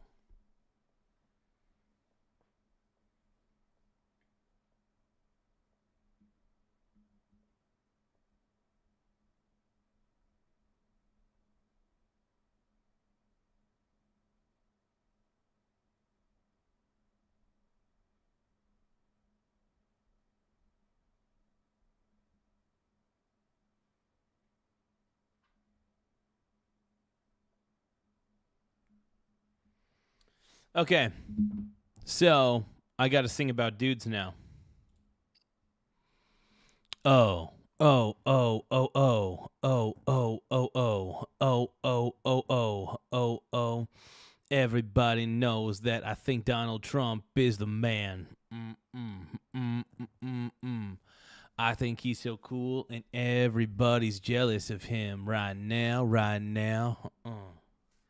Why is everybody so freaking jealous of Donald J. Trump?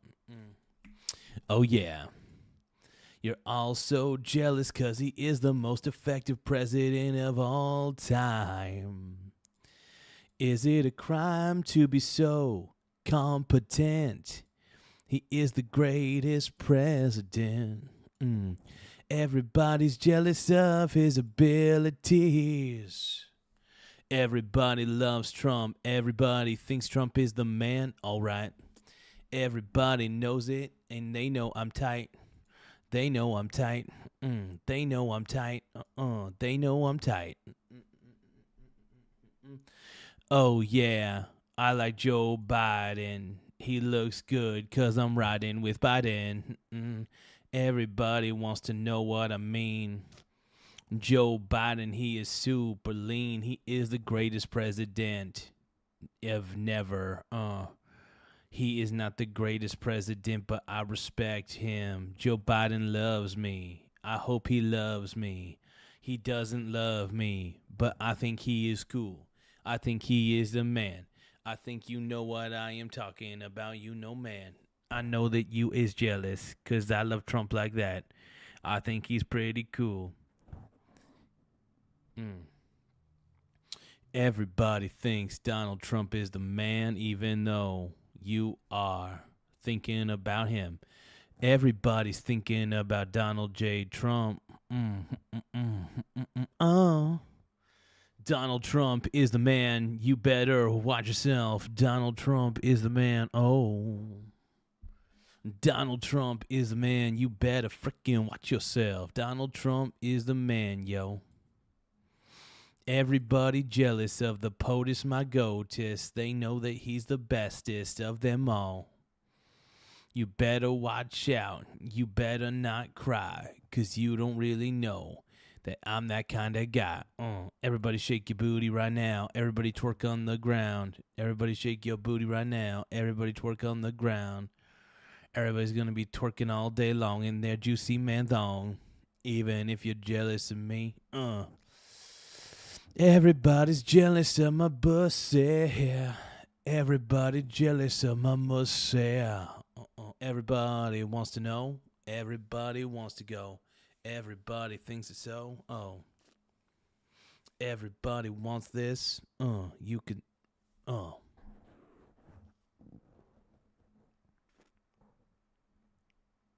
With our arms wide open under the sunlight. Welcome to this place. I'll show you everything. With our arms wide open. With our arms wide open. So we're trying to get to 100 likes in 30 minutes. Once again, we're trying to get to 100 likes in 30 minutes. So if you guys can, double tap your screen to like the stream. One more time, double tap your screen to like the stream. It does help our smaller channel out. The more likes we get, the better. It does keep our channel afloat. So the more likes, the better. So do not forget to double tap your screen to like the stream to help us out. Like I said, we're a smaller channel, and anything we could do to get a little more of a boost on the algorithm. But yeah, Garza the little teapot, short and stout, bro. Well, I don't know. I'm like 6'2". I'm not too short. Hot.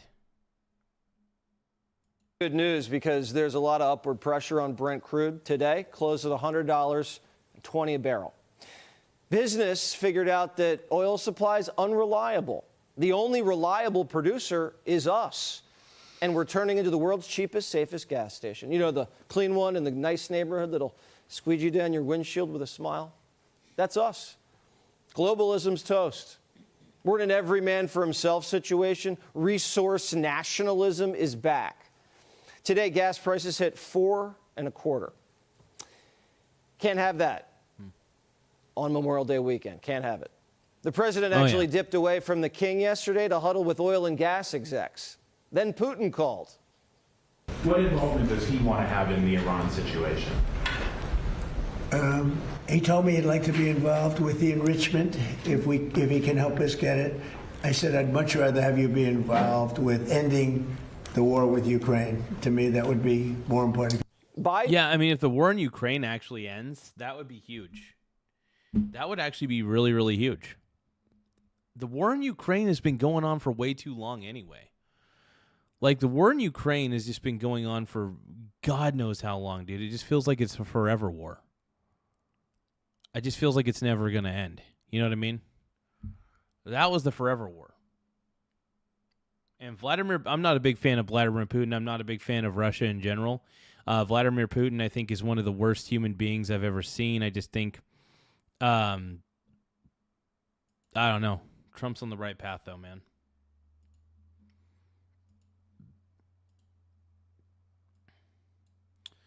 Got one now for the Brooklyn Bowl. So for one last time, I need you all to roll.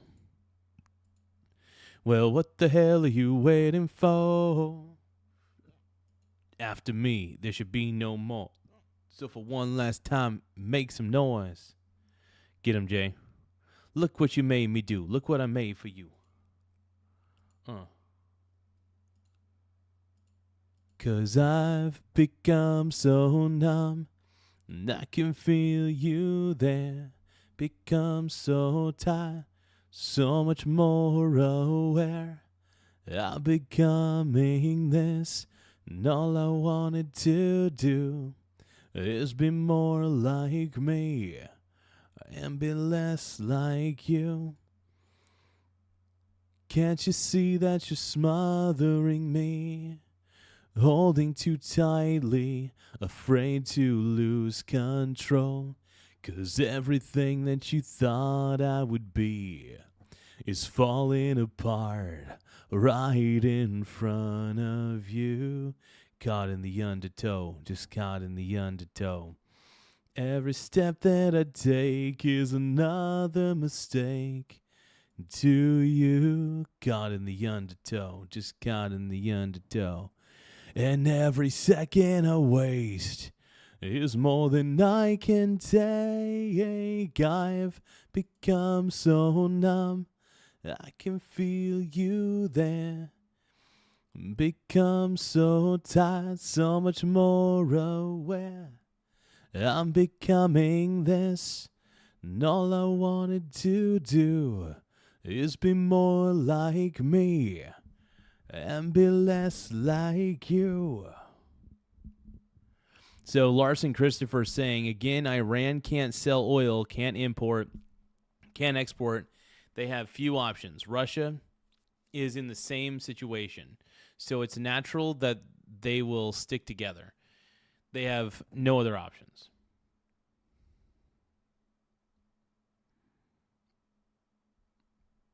Tim Smith is saying, new Alex Olivia video was good. Asmund Gould has new stuff. New Sailor keynote address. Why are we watching Fox News clips? Yeah. That's a very good question, Tim Smith. Okay. Okay, let's watch a little Michael Saylor, okay? Let's watch the Michael Saylor keynote. Michael Saylor. Dude, I want to see a Michael Saylor, Peter Schiff debate. That is what I want. That's all I want, dude.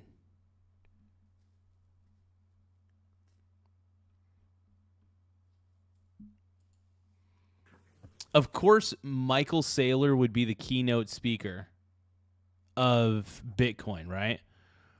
For the Bitcoin conference. This guy, oh man. We missed Michael Saylor in Vegas, you guys. Oliveira. Oh, my bad.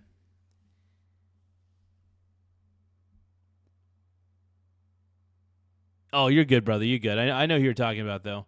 All right, let's watch a little Michael Saylor. And let's we're going to critique. We're going to kind of veer away from Donald Trump for a little bit. We've been talking about Trump. As much as I love Donald Trump, we're going to veer away from Trump news, and we're going to talk about, well, I mean, this is kind of related to Trump because Trump is a big Bitcoin advocate. This is the one thing that Daddy and I disagree on, Daddy Trump and I. We disagree on Bitcoin heavily. I think Bitcoin's a Ponzi scheme. He thinks it may be the future of money. I still think the latter. Bitcoin is worthless strings of data, and you don't really truly own it at the end of the day. I am delighted to be with you today, and the topic of my presentation is the latest developments in digital credit, digital yield, digital money, and the digital transformation of the capital markets. I think the last 12 months have been extraordinary, and not the least of which for the reason that the digital credit industry has been born in the last 12 months. That's right, the digital credit industry. Fuck. You know, Bitcoin is the grift that keeps on grifting. It's the grift that keeps on grifting. Bitcoin's eventually going to turn into the NFT. Bitcoin and the NFT are different, but they're the same, right? At the end of the day, the root of what Bitcoin and NFTs really are, the root of what they are is still the same for the most part. They're not money.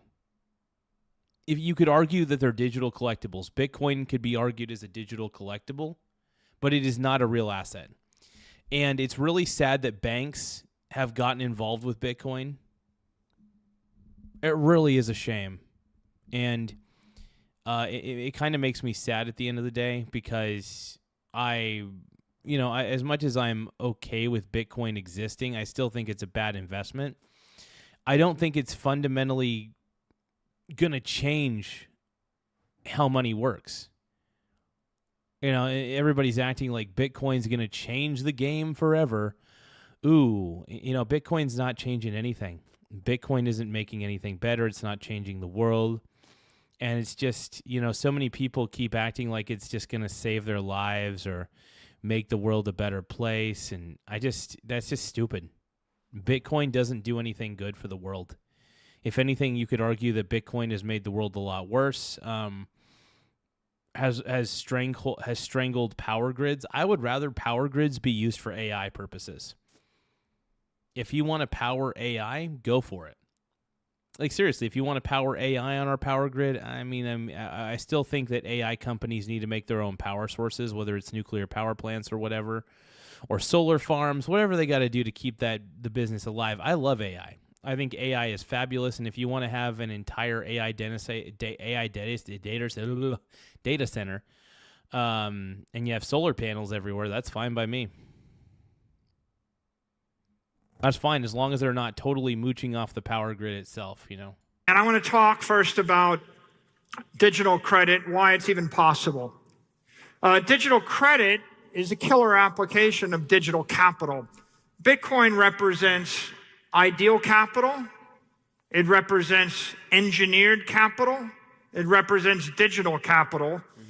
And it was created, as you know, by putting together a set of technologies, proof of work, public key cryptography, peer-to-peer networking, distributed time stamping. And by putting together a set of components that had been around, Satoshi was able to create an ideal capital asset. And you do realize that Satoshi, by the way, was most likely funded by Jeffrey Epstein, just as a fun fact.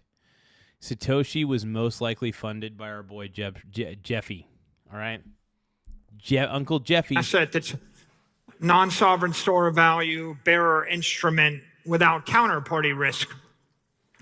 Digital credit, in a similar way, it's engineered credit. It's ideal credit. It's digital credit.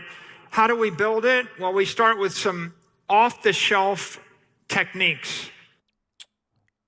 I don't know if Michael Saylor's aware of how full of shit he is. I don't know if he's aware. Michael Saylor is just full of so much crap.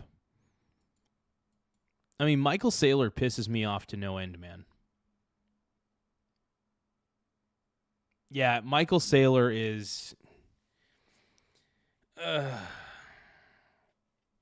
he's a very insufferable person, but it's worth listening to what he has to say, not because it's educational, but because it's stupid and it's fun to make fun of. It's ridiculous.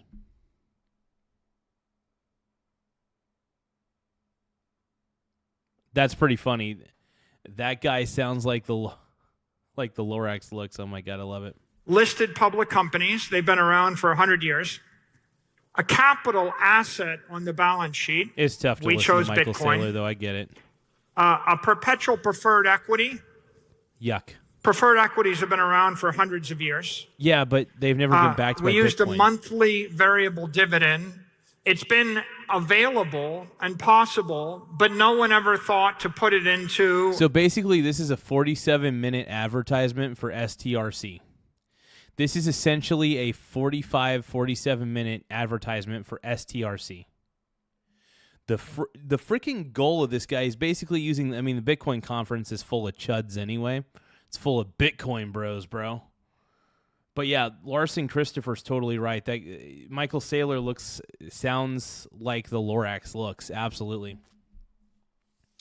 100%, dude. A credit instrument like STRC. We use a standard tax treatment called return of capital. It's been around for more than 100 years. And then we combined all those things with a shelf registration, an ATM program. Those had been around a long time. Just no one had ever thought to put it together with a credit instrument. And by combining all of these things, we were able to create digital credit. Wait. Hold on. So strategy transforms digital capital into digital credit. We create currency. Oh, God. He says, okay, USD, EUR, etc., whatever. You're not creating currency. You're not creating a damn currency doing this. Are you freaking kidding me? You're not creating any currency. The only thing you're creating is a fucking stupid stock. We reduce risk over collateralized seniority. Oh my God. We dampen volatility per value $100. We distill yield. Fixed income rate. Oh God. Ugh. Fixed income rate percentage. We compress duration, monthly cash dividends. I understand that he's giving out monthly cash dividends with STRC. But this is a Ponzi scheme. I want you to know that how is STRC being funded? I'll tell you how it's being funded. Allegedly, Michael Saylor is issuing shares of MSTR, his main company. And you want to know why he's issuing more shares? So that way he could pay the dividend for STRC. He's getting new investors so that way he can pay the people who are invested in the main cash cow, the little dividend cash cow.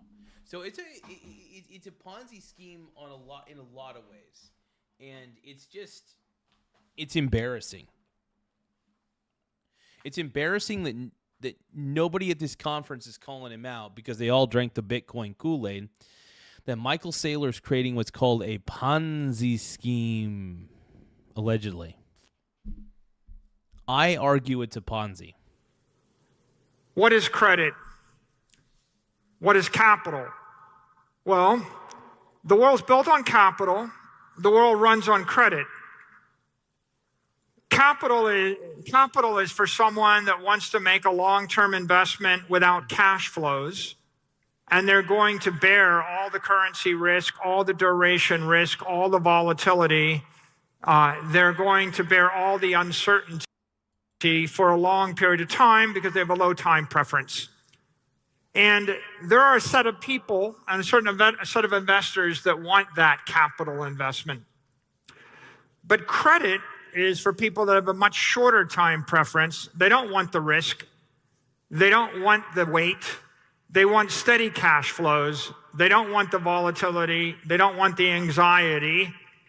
They have immediate bills to pay, and they want that. Here's the thing. You're backing this all with Bitcoin, which is, by the way, it's intrinsically worthless.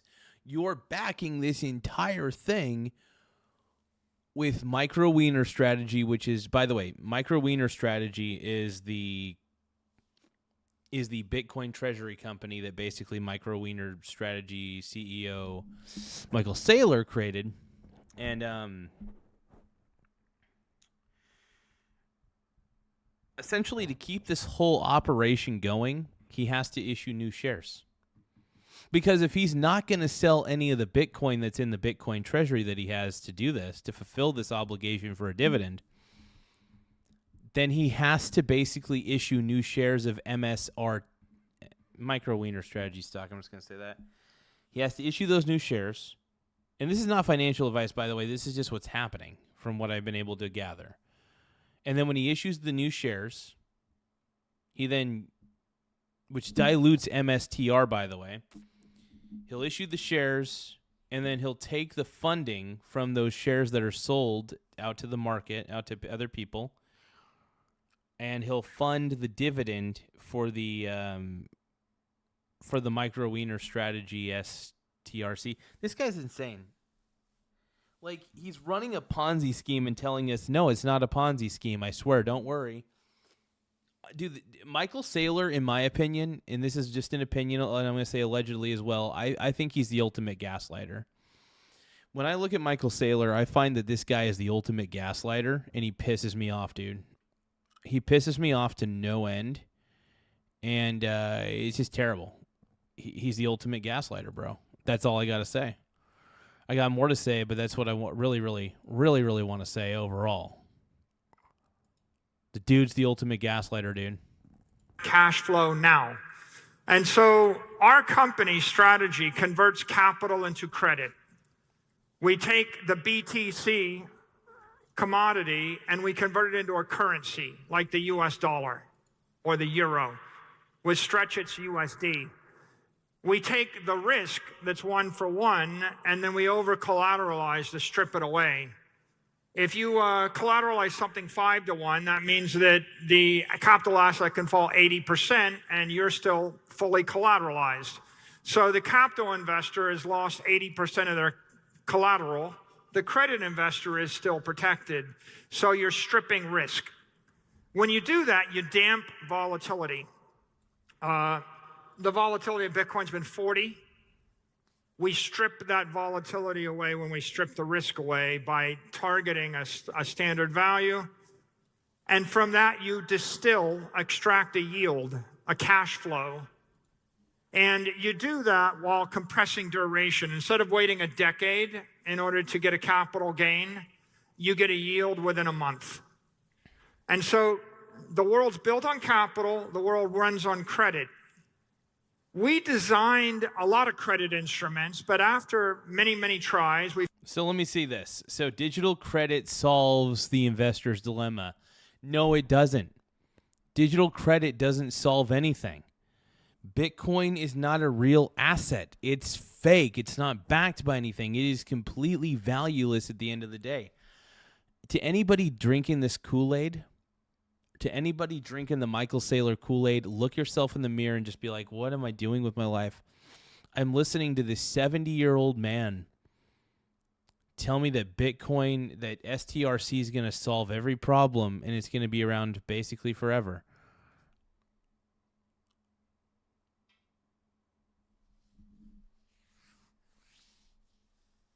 It blows my mind, is what I'm trying to say. STRC, let's see, double-digit returns. Okay, so equity investors, double-digit return. Tax efficient, low volatility, capital preservation. But here's the thing. Doesn't STRC rely on MSTR? Doesn't it rely on MicroStrategy to begin with?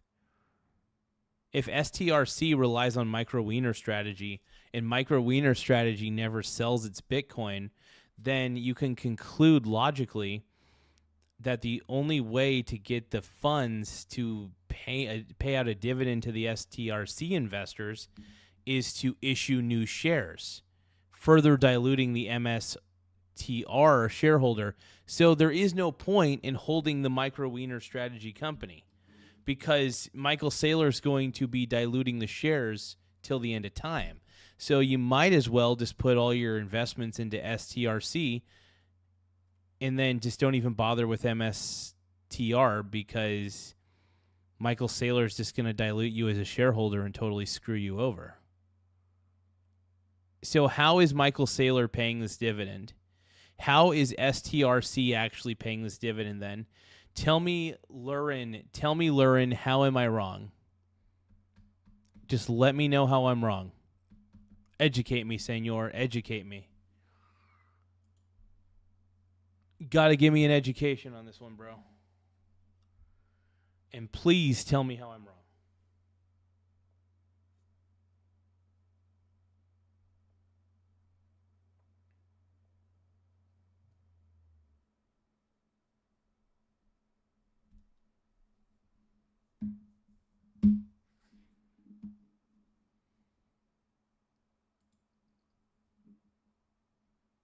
We finally discovered STRC.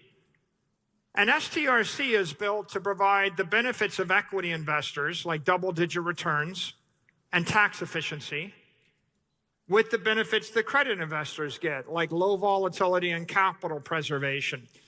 So if you can combine all of those together, you have the best of the credit world and the best of the equity world in a single instrument. Digital credit appeals to people that might like private credit. Private credit is the reach for yield. People that don't like money markets, they don't like investment grade bonds or junk bonds, they buy private credit. There's $3.5 or more trillion in private credit. But private credit's illiquid, it's opaque, it's heterogeneous, it's a portfolio of 1,000 private loans. It's discrete, it's restricted to qualified investors, there's a high fee associated with it. And we just saw in the past month that private credit markets have been melting down. They got hit with a rash of redemptions. They couldn't meet their redemptions. And yet it's $3.5 trillion of money that wants to invest in these instruments. Digital credit, it's liquid, it's transparent, it's homogeneous, it's scalable. Hold on. Here's the problem with digital credit, though. It still is it's stupid, though. So if you're doing digital credit, are people borrowing Bitcoin? Are Bitcoin loans being given out to people? This is insane to me. So here's the problem that I have then. So Lurin, and that's why I say allegedly, because I don't know the full story, but it's like, how is the dividend being paid to STRC? Where is that dividend money coming from? Is it coming from the profits of MicroStrategy? And by the way, there are no profits for MicroStrategy. They buy Bitcoin and they never sell Bitcoin. Okay, so it's denominated in US dollars. The point I'm trying to make is, where does Michael Saylor get the funding for the fucking dividend? You assholes.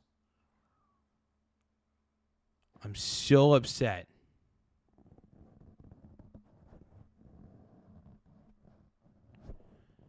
So wait, for STRC, how does STRC, where does the money come from to pay out the STRC dividend?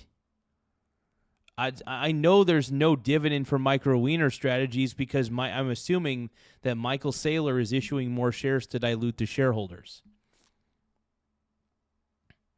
I want to know, how does STRC pay its dividend? Where is the money coming from? How is the money generated to pay the dividend? Yes, I understand STRC stays at $100. That's fine. But once again, where does Michael Saylor get the money? Where does the money come from? How is the dividend paid to the investor? I understand that it can be paid to the investor, but where is the money coming from?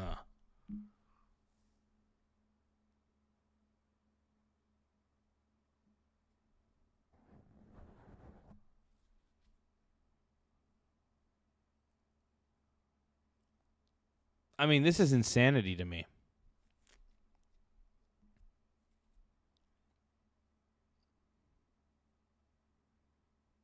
Flipping insane, dude.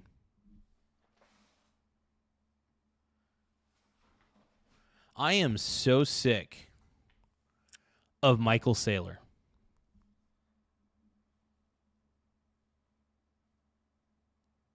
Yeah, the money comes from the new investors. The money comes from the investors who are buying the newly issued shares of MSTR or whatever. And then when you're a company and you issue new shares, you know what happens? If you put new shares out there in the market, people buy those shares, and you get the money as the company from the sale of those shares when you issue new shares. So what I think Michael Saylor's doing to pay this dividend is he's diluting the shareholders for MicroStrategies to pay the dividend for STRC. So Lurin is saying that new investment pays for so I'm right. It is a Ponzi scheme. The new investors fund the old ones. Okay, so new investment pays for the dividend. When you say new investment, are you talking about new investors into MicroStrategies? Or are you talking about new investors into STRC? I'm trying to dissect what's going on in your mind. How do you not see that this isn't a Ponzi scheme? This is a pure play, purest of day Ponzi scheme. Okay, the price doesn't go up. The price doesn't go down. So this begs the question, how is the dividend paid for? Where is the money coming from? Who is essentially paying the dividend? Where is the source of income for that fucking dividend? Oh, man.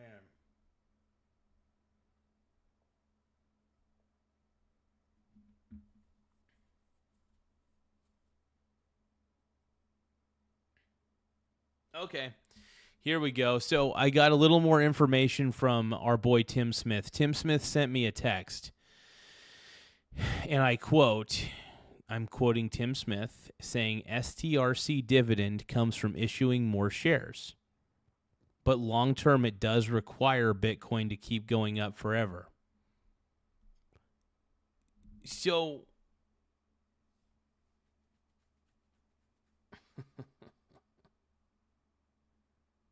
such a Ponzi.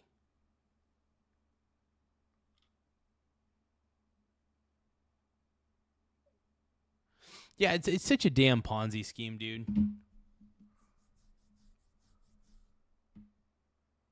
Yeah, it's basically a Ponzi scheme. Lurin, it's a Ponzi scheme, bro. Here's the problem. It's going to require Bitcoin going up forever. That's what Tim Smith said. I trust Tim Smith. Tim Smith is a freaking genius in my mind. I got to give Tim a lot of props. Lurin, I think you know in your heart of hearts that STRC is a Ponzi, right? Allegedly. I'm just going to say allegedly to cover my ass. I think it's a pure play Ponzi scheme.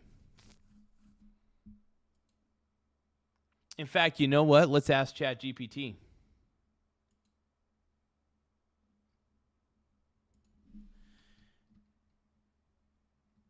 STRC is definitely a Ponzi scheme. It is absolutely a Ponzi scheme.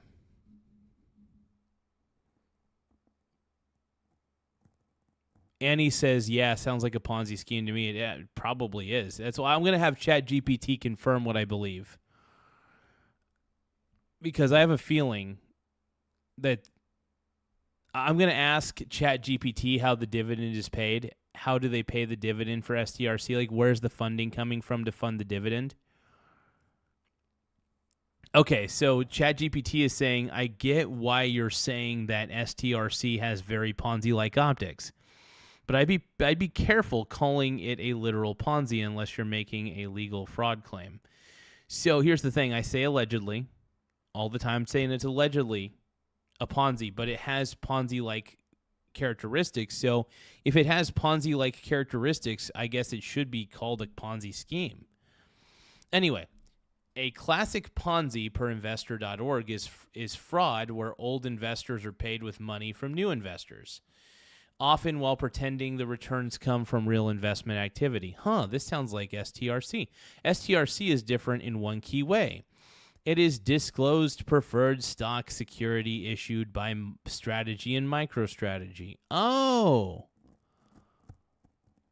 But where's the income coming from? With stated terms in SEC filings, the dividends are not guaranteed. They're payable only when, as, and if declared, and only from legally available funds. But your core criticism is fair. The structure depends heavily on capital markets staying open and Bitcoin staying strong. Strategy's own 10K says its Bitcoin strategy relies substantially on its ability to complete equity and debt financings, and that if it cannot raise financing on favorable terms, it may not be able to execute the strategy. That's the part that feels circular. Issue securities, buy Bitcoin, keep market confidence high, pay preferred dividends, repeat. The biggest red flag to me is that Bitcoin itself produces no cash flow. Strategy says Bitcoin does not pay interest or dividends, and the company can generate cash from Bitcoin only by selling it or finding ways to generate funds using the holdings. Yet STRC is marketed as a cash-paying preferred with monthly dividends. That means the cash has to come from reserves, the software business, new financing, asset sales, or some other monetization strategy, not from Bitcoin naturally throwing off income. So I'd phrase it like this. STRC may not legally be a Ponzi scheme, but it absolutely has Ponzi-like reflexive risk because the dividend structure depends on continuing financing. Market confidence and Bitcoin value rather than stable operating cash flow. So essentially, STRC isn't a normal income investment. It's basically a Bitcoin-backed financial machine that needs new capital and high market confidence to keep the engine running. that may not be a legal Ponzi, but it rhymes with one. So basically, allegedly, it's a Ponzi is what ChatGPT is kind of alluding to, it seems like. Allegedly. Laugh out loud. This is a president who literally scammed his own followers with a shit coin. You're right.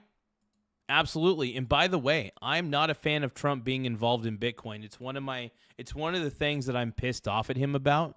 Other than that, I think Trump has been one of the most effective presidents we've ever had. But yeah. Trump coin is absolutely ridiculous. And I am tired of crypto because it is, hold on, it is a Ponzi. But yeah, but like I said, not financial advice. All I'm saying is that allegedly STRC has a lot of Ponzi scheme-like characteristics, and I honestly believe, in my opinion, it is a Ponzi. That's opinion, not financial fact, but my opinion, allegedly.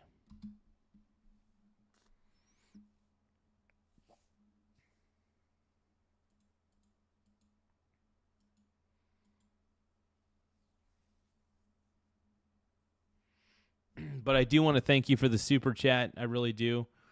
But yeah, that's just the way I see it overall, and I don't know.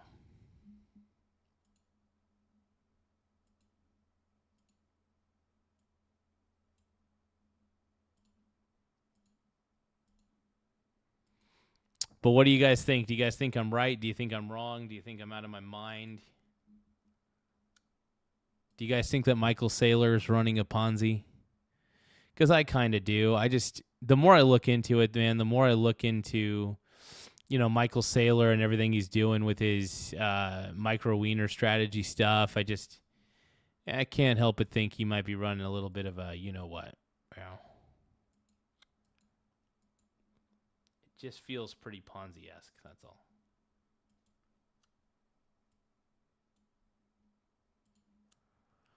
But yeah, to me, it just feels super off, and I don't trust it at all. Yeah, I just don't trust it, man. Not in the slightest. Not in the slightest. But yeah. Anyway, I don't know. I just think that I think you guys know in your heart of hearts that I'm right?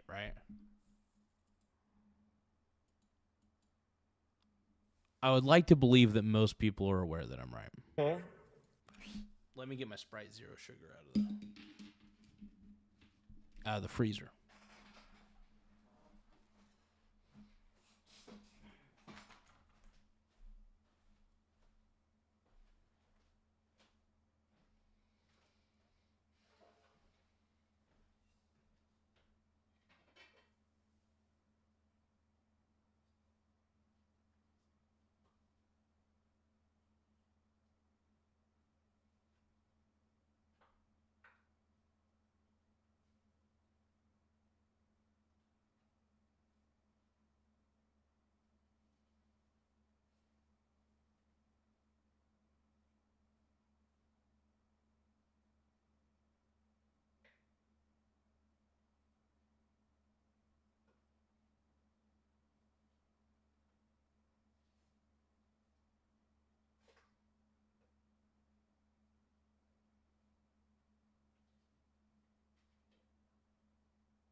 All right, let's watch our favorite Ponzi man.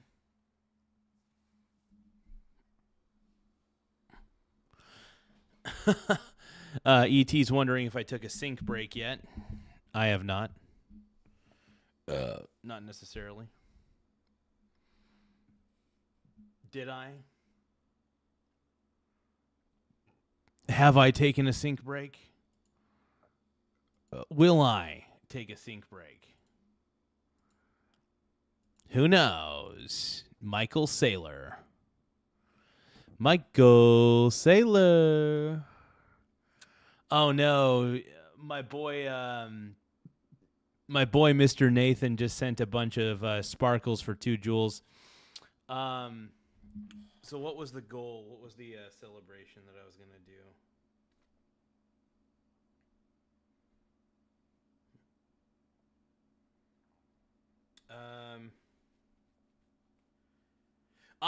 I will try to convince you of how straight I am. Now, I am so straight. People are so jealous of how straight I am at the end of the day. It pisses so many people off. They're like, Mike, how did you get to be such a straight guy? What makes you so straight and what makes me so not straight, you know? And people are always wondering, Mike, you're the straightest guy I know. What is your secret? How do you maintain your straightness with all of the risque videos that are out there on the Corn websites? And I just say that the one thing that keeps me on the straight and narrow and prevents me from becoming ghee is very simple. I read a lot of men's health magazines. That's what keeps me straight. Looking at other men's bodies. Looking at other men's bodies in a men's health magazine helps me maintain my straightness. And you're probably thinking to yourself, Mike, that's really gay. Why are you checking out dudes' bodies in men's health? It's because I want to be fit. Now, I'm not gooning.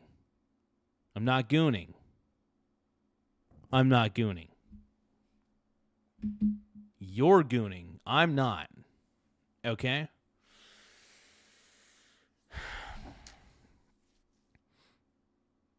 There. That's what keeps me straight, dude. And I want to brag to you guys that I'm the straightest man you know.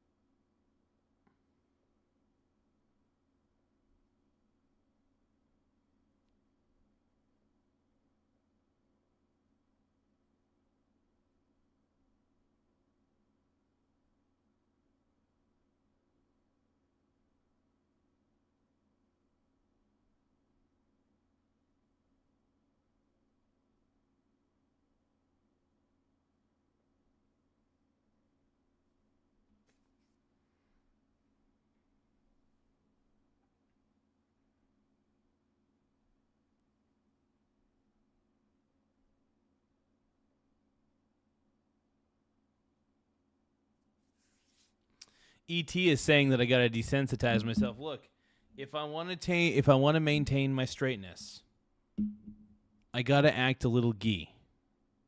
Okay? That's all.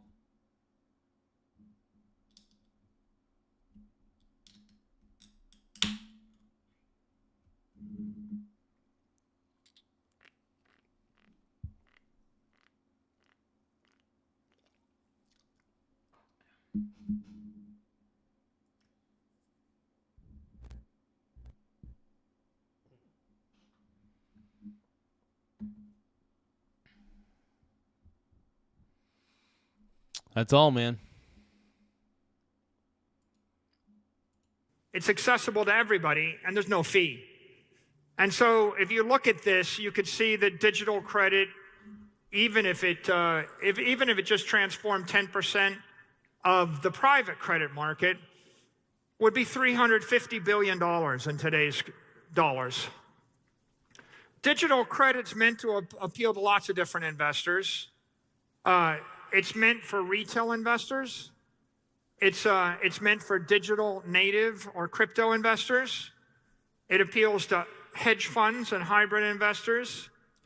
It appeals to institutional credit investors, and it's also an appeal to corporate treasurers and CFOs that want to hold some high-performance monetary asset on their balance sheet. A lot of people were surprised when we used the preferred stock to do this, but it turns out that digital credit is just the reemergence of preferred capital after 100 years. If you go back to the 19th century and think about the last major capital development effort, which was railroads, most railroads and a lot of the early industries during the Industrial Revolution, they were financed by preferred stocks. It used to be 20 to 40% of the capital structure of corporations. Here's the thing, though. Here's the thing. Digital credit, I don't think, is solving the problem. Digital credit is the problem. Is what I'm saying is that digital credit itself is stupid. Because the whole thing is backed by a Ponzi scheme, Mr. Saylor. By the way, I'm going to continue to tell you guys how straight I am because I'm admiring Michael Saylor's body as we speak. You know, he is an older man. I think his opinions on Bitcoin are idiotic. I think he's too much of a Bitcoin shill. But I will say, dude, Michael Saylor, for like being 70 years older, however old he is, he's got a rockin' bod. Michael Saylor's got a rockin' bod. Okay, that keeps me straight. That's what allows me to maintain my straightness, is checking out other dudes. Okay? And you know what? Guess what?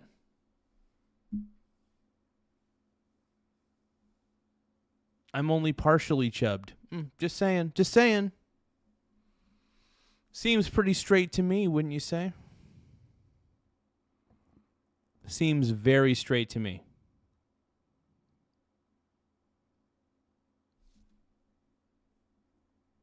Pretty straight, all right? In the 20th century, preferred stocks fell out of favor. It's almost like they were forgotten. And now in the 21st century, we've reintroduced the idea of preferred credit or preferred stocks back into the capital markets. Now, how do you create it? People always wonder, how do you create an 11% yielding credit instrument?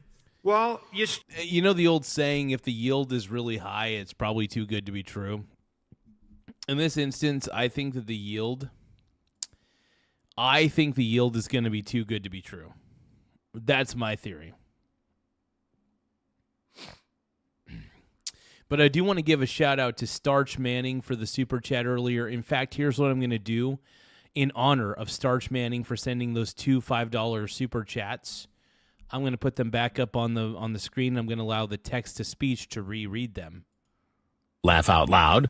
Right-wing extremist attacks account for roughly 75 to 80% of U.S. domestic terrorism deaths since 2001. Charleston, Tree of Life, El Paso, Buffalo, OKC. Laugh out loud. Wow, man. This is a president who literally scammed his own followers with a shit coin. I'm still not a big fan of the Trump coin. No, I agree with that. I think that was pretty dumb of Trump to do. I think the whole Trump coin thing was just really ridiculous. And, I agree with you wholeheartedly on that one, man. You're not going to get any argument from me, my boy Starch.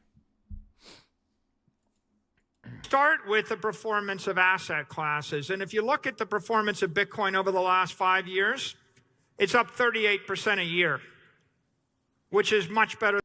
Yeah, the only reason that Bitcoin is up 30% a year, 38% of the year, the only reason that Bitcoin has gone up that much is because of all the hype surrounding it.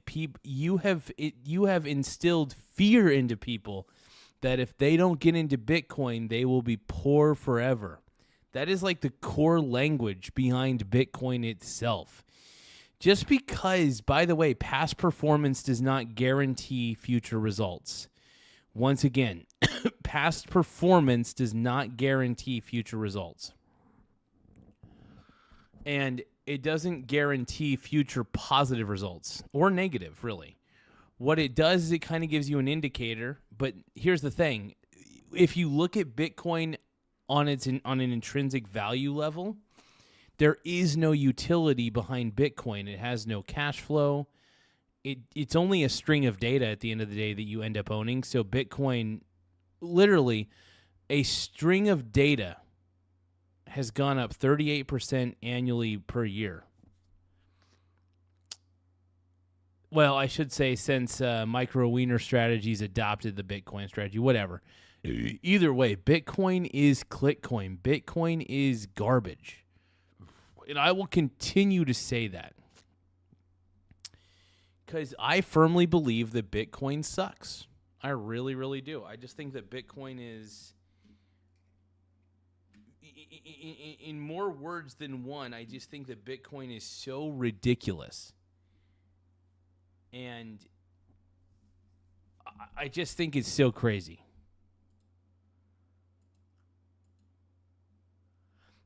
And I think most people know, even with even just half a brain,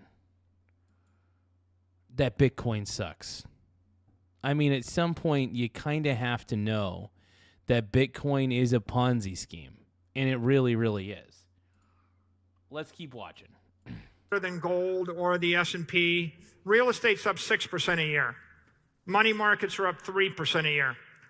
You can't create a credit instrument that pays a dividend higher than the capital return of the capital that the credit's being invested in. So as you can see, the theoretical... Well, if you never sell Bitcoin, here's the problem with Michael Saylor, though. He never sells any of his Bitcoin position. This is the underlying issue that I have with Michael Saylor's MicroStrategy. It's inherently flawed. The thing that is backing your entire operation, which is Bitcoin, is fundamentally intrinsically worthless. So it could go to zero anytime. Bitcoin can crash anytime, any day, anywhere. And it can also go up like crazy too. And the reason for that is because there is no real negotiable value. There is no real way to measure the value except for the fact that it's valueless. So if we know that Bitcoin has an intrinsic value of zero, we can conclude that Bitcoin has no other way of going. The only way is down. The only place that Bitcoin can go is down. Bitcoin is intrinsically fucking worthless. Look at the things that Bitcoin's next to on this chart, by the way. So, gold. What is gold? Gold is a precious metal. People actually want gold for its actual intrinsic properties, right? People only want Bitcoin because they are hoping that they get rich off of it very quickly, right? They want to be able to buy in and then sell later. Bitcoin participates in greater fool theory. Now, whereas gold is precious. It's real. It's something. It can be utilized. People seek it for its utility. Gold has many properties that make it valuable. Bitcoin has zero properties, and it's virtually valueless. Yet everybody on the internet is convinced you that Bitcoin is digital gold, when in all actuality it's digital shit. And then we look at the SPY, which is the Spider ETF. That has a 14% annual growth. I think a 14% annual growth, I believe. I don't know. Anyway, you want to know what's in the SPY? The Spider? Do you want to know what that contains? It contains the 500 best companies. It's an index of the 500 best companies.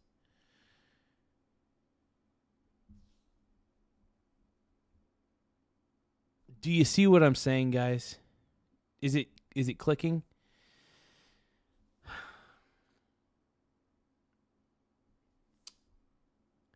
Bitcoin is intrinsically worthless. Gold has intrinsic value. The Spider has intrinsic value because it has 500 companies. And you can measure the value of those companies without even looking at the market price. I cannot measure the value of Bitcoin without looking at its market price. And even then, the market price is just speculative. Because if you can't measure the natural value or even figure out why Bitcoin is naturally valuable, then it's trash and it's going to go to zero. Gold. S&P 500, real estate, money. I don't know what he means by money. Maybe he means like a high yield savings account on that 3%. But so we got the 3, and then we got minus 3% on bonds. Here's the thing though, bonds suck. I am not a fan of bonds. I prefer assets that are inflation proof because the dollar's completely worthless and all they do is print more of it. So I will always be a proponent of, stocks, gold, real estate. I am a huge proponent of those. So basically commodities, real estate, stocks, because stocks are productive assets. Real estate that's leased out is productive. Gold, by all technicality, is not a productive asset because it's just a piece of metal, but it does have utility. But it's still an asset that appreciates and is very inflation resistant. Bonds are not inflation resistant, and honestly, I'm not a big fan of bond yields anyway. I think bond yields kind of suck. They're nice, they're okay, but they don't necessarily protect you from inflation. Whereas stocks do a really good job of protecting you from inflation for the most part. Pretty good plans. You are high. Bitcoin is not better than stocks. If you invest in a company like Coca-Cola, you're investing in a productive asset. This business does something. It produces something, right? It does something. God, some of the people in my chat, man, some of you guys in my chat have the lowest IQs in the world. Who am I dealing with, man? Like,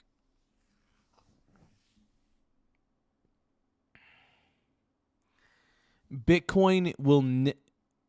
Okay, you know what that graph says? It says that the market... By the way, market value does not... Okay, market value does not equate to intrinsic value. Intrinsic value is so much more...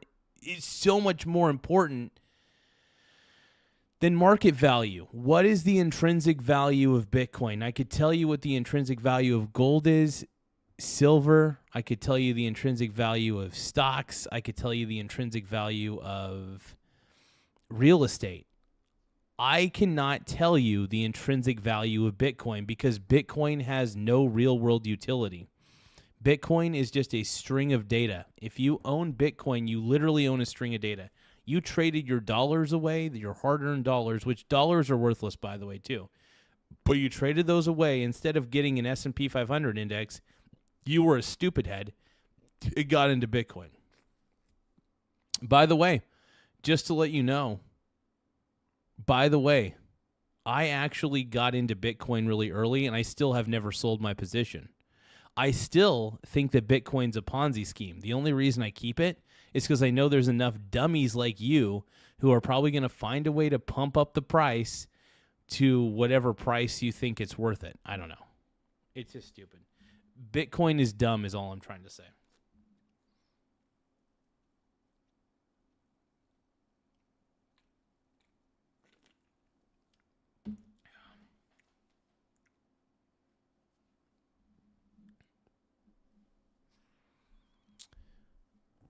The intrinsic value is trustless transactions. First off, I don't even trust the software. I don't trust the software behind Bitcoin. It's outdated, it's slow, and it's going to be hacked by quantum computers soon enough. So if you're relying on Bitcoin, if you think that Bitcoin's the future, I think you're a fool. I really do. I think if you think cryptocurrencies are the future of the world, I think you're a fool. And it's the biggest Ponzi scheme I've ever seen. Highest yield you could ever pay on gold-backed credit would be 16%. The theoretical highest yield you can pay on real estate credit is 6%. On the other hand, with Bitcoin, the theoretical yield is 38%. So if you think about the theory of asset-backed credit or the theory of digital credit, what you do is you take the capital gain you expect in the capital asset, and then you pay a portion of it to the credit investor. If you expect 30% in Bitcoin, you could pay 11% to the credit investor. The excess yield, in this case, the 19% yield spread between 30 and 11, that goes to the equity. And so the common equity investor gets the actual carry or the yield boost. The credit investor gets that first 11% strip of return with risk management principal protection. You could do what we've done in theory with gold, with real estate, or with the S&P index, but you wouldn't be able to pay as high a dividend because those asset classes don't perform as well. Well, guess what? You're assuming that here's the problem with Saylor. Saylor assumes that Bitcoin is just going to keep going up and up and up and up over time. He is assuming that Bitcoin is going to just keep going forever and that it's never going to stop. Here's the thing. I think that Bitcoin deserves to go to zero.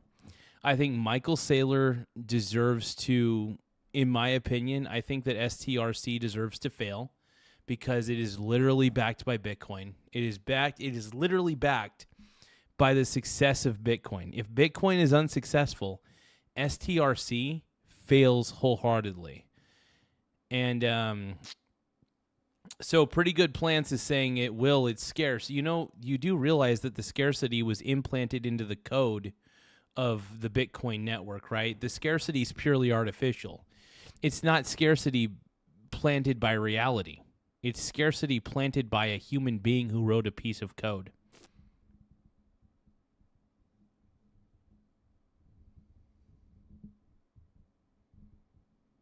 So if we figure out asteroid mining, gold will die. Hey, I'm all for it. You do realize, by the way, that I invest in a lot of space companies, right? I invest in a lot of robotics companies. And because of that, even if gold loses value because we start mining gold on asteroids, I'm not going to cry over that. That sounds excellent. If my gold position goes down, so be it. If we're able to mine asteroids, do you know how fucking cool that is? And I'll be a rich man because I'm already invested in a lot of those companies that are wanting to do something like that. So either way, yeah, it doesn't matter. I mean, here's the thing. Bitcoin is a worthless string of data. Bitcoin is a worthless string of data. That's all it is. Anything that you own, any Bitcoin that you own is basically just on a public ledger anyway. So you really don't own it. It's assigned to your wallet or whatever, but like it's not really yours at the end of the day. It's not really your money. And it's not even money. It's just strings of data. It's code. It's literally part of a decentralized program.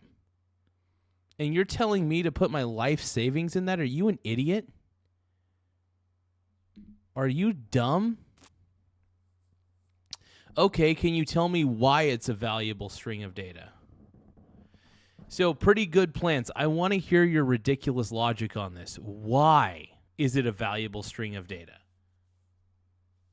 It's not. It's not valuable in any way. It's not backed by gold. It's not backed by anything that matters.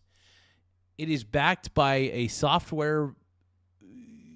It's backed by a piece of software that was created by somebody. We still don't know who it is, by the way. We still don't know who Satoshi Nakamoto is. So my main issue is putting so much trust in something that was created by somebody you don't even know. The level of trust that you're putting into this is insane. Yeah, you're the only one with a private key, but here's the problem. Quantum computers are going to be able to crack the Bitcoin network. I'm going to repeat that. Quantum computers are going to be able to crack the Bitcoin network. Yeah, the headlines about... We were talking about Donald Trump a little bit earlier. We kind of veered off into Michael Saylor's Bitcoin keynote. And by the way, Trump loves Bitcoin, so you know what? We're going to talk about Bitcoin. We're going to talk a little bit about Bitcoin, okay? So can you just back off, dude? I wasn't there to hold your hand, Ty Lord. I'm sorry, bro. I'm sorry, my brony bro.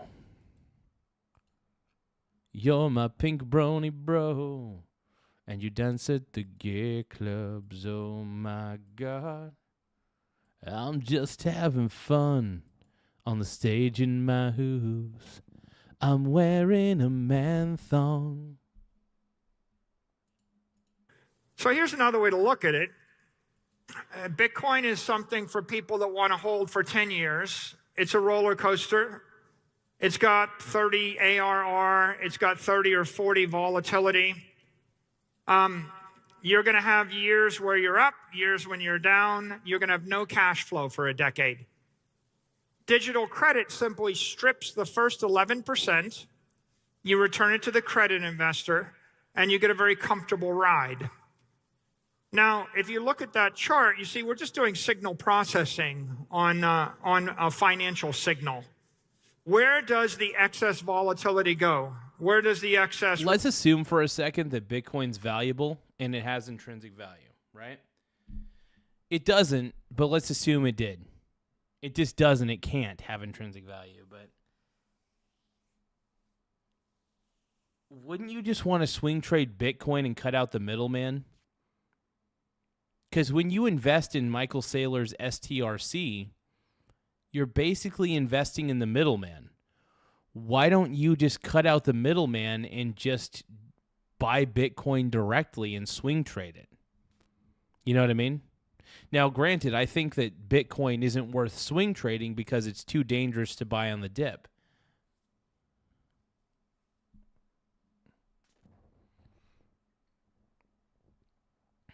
A grown-ass man throwing TP everywhere? Dude, that's crazy. That's insane. That's awesome, though. That just inspires me, man, to do a TP throwing one.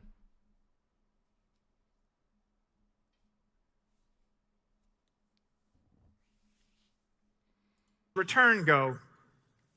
It goes to the equity. And so we created digital credit off of digital capital, and then that creates digital equity. As it turns out, all three of these assets are created with digital. I just want to let you know, man, that private money's been tried before, and private money failed tremendously. Private money just isn't a good idea at the end of the day. It's just it's a failed concept. It's not a good call. Private money doesn't work, is what I'm trying to get at. Digital intelligence. We couldn't create digital credit without digital intelligence.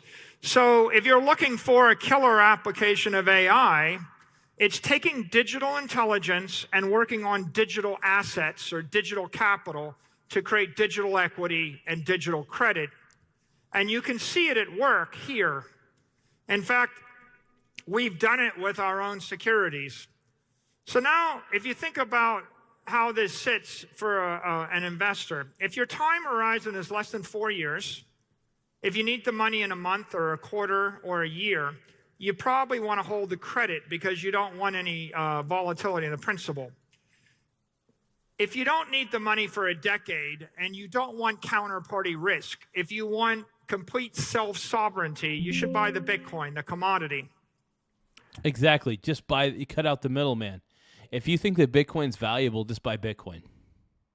There's no reason for you to get into MicroStrategies or STRC. And if you, on the other hand, have a long time horizon, but you want to bet on the future of digital capital and digital credit in an amplified way, you buy the equity, the digital equity instrument. Now, lots of people have different views, and you have to see Bitcoin as one pole, one polarity, and credit as the other. People that want to be completely without counterparty risk and self-sovereign, they want the commodity. But on the other hand, in your life, you buy things all the time from corporations where you rely on the company to perform. When you get in an airplane, you trust the pilot to land the plane. When you buy an iPhone, you trust Apple not to turn off your iPhone. When you go to a dentist, you trust the dentist to not stop halfway through the operation. The world is full of examples. When you watch a Netflix series, you trust Netflix to let you finish the show. When you buy electricity, you trust the power company to keep pumping the electricity. In fact, I would say there's a lot of people that want unlimited free electricity, they do not want to install a nuclear reactor in their backyard. And so what's happened here is we have created a crypto reactor, and we're using it to create credit in order to serve a group of people That's so stupid. that don't want to Dude, this is the... Michael Saylor is such an idiot, dude. Peter Schiff says Strategy's Bitcoin yield is the largest Ponzi in the world, and a collapse is inevitable. Absolutely, because eventually Bitcoin will go to zero. Bitcoin has no other choice but to go to zero eventually.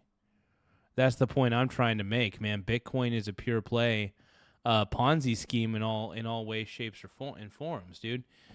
Bitcoin is the ultimate Ponzi. Oh.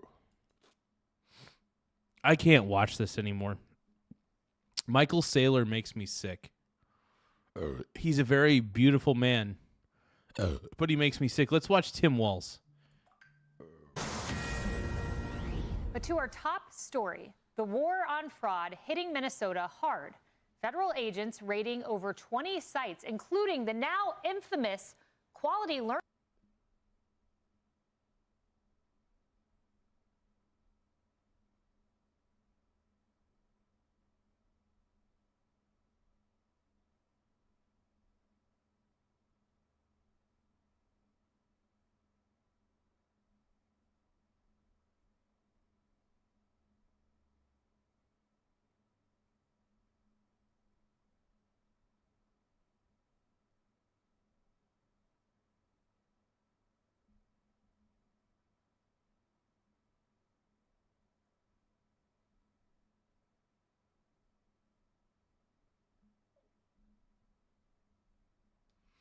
Okay, so we're going to watch,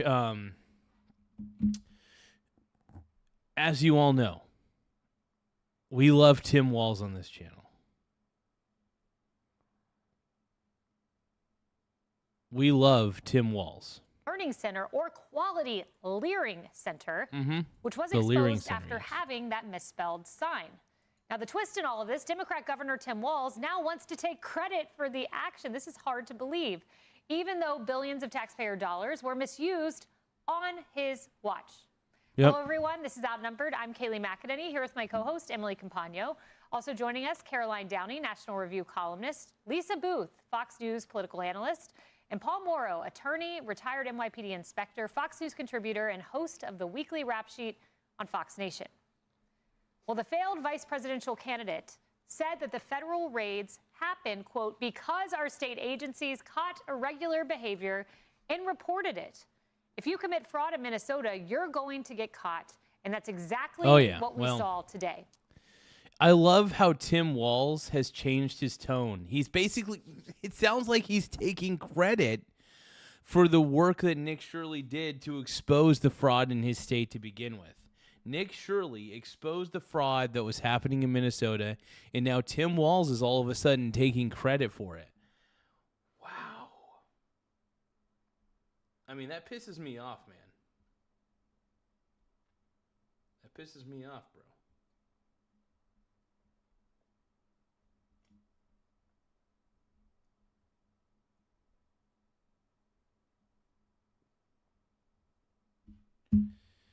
Look at them go. Look at them kick. Makes you wonder how the other half lived. The other half lived. Down, down, down, down, down, down. Bow down, down, down, down, down, down, down, down. His post drawing fierce backlash, including from FBI Director Kash Patel, who wrote, "Come again, this FBI and DOJ with our DHS partners drafted and executed every search warrant today. But go ahead and take credit for our work while we smoke out the fraud plaguing Minnesota under your governorship." In an interview airing later this afternoon with Will Cain, Vice President J.D. Vance took a shot at Walz's tough talk. We really did not get much help at all from the governor's office, where we did have... Yeah, Tim Walz has been nothing but resistant.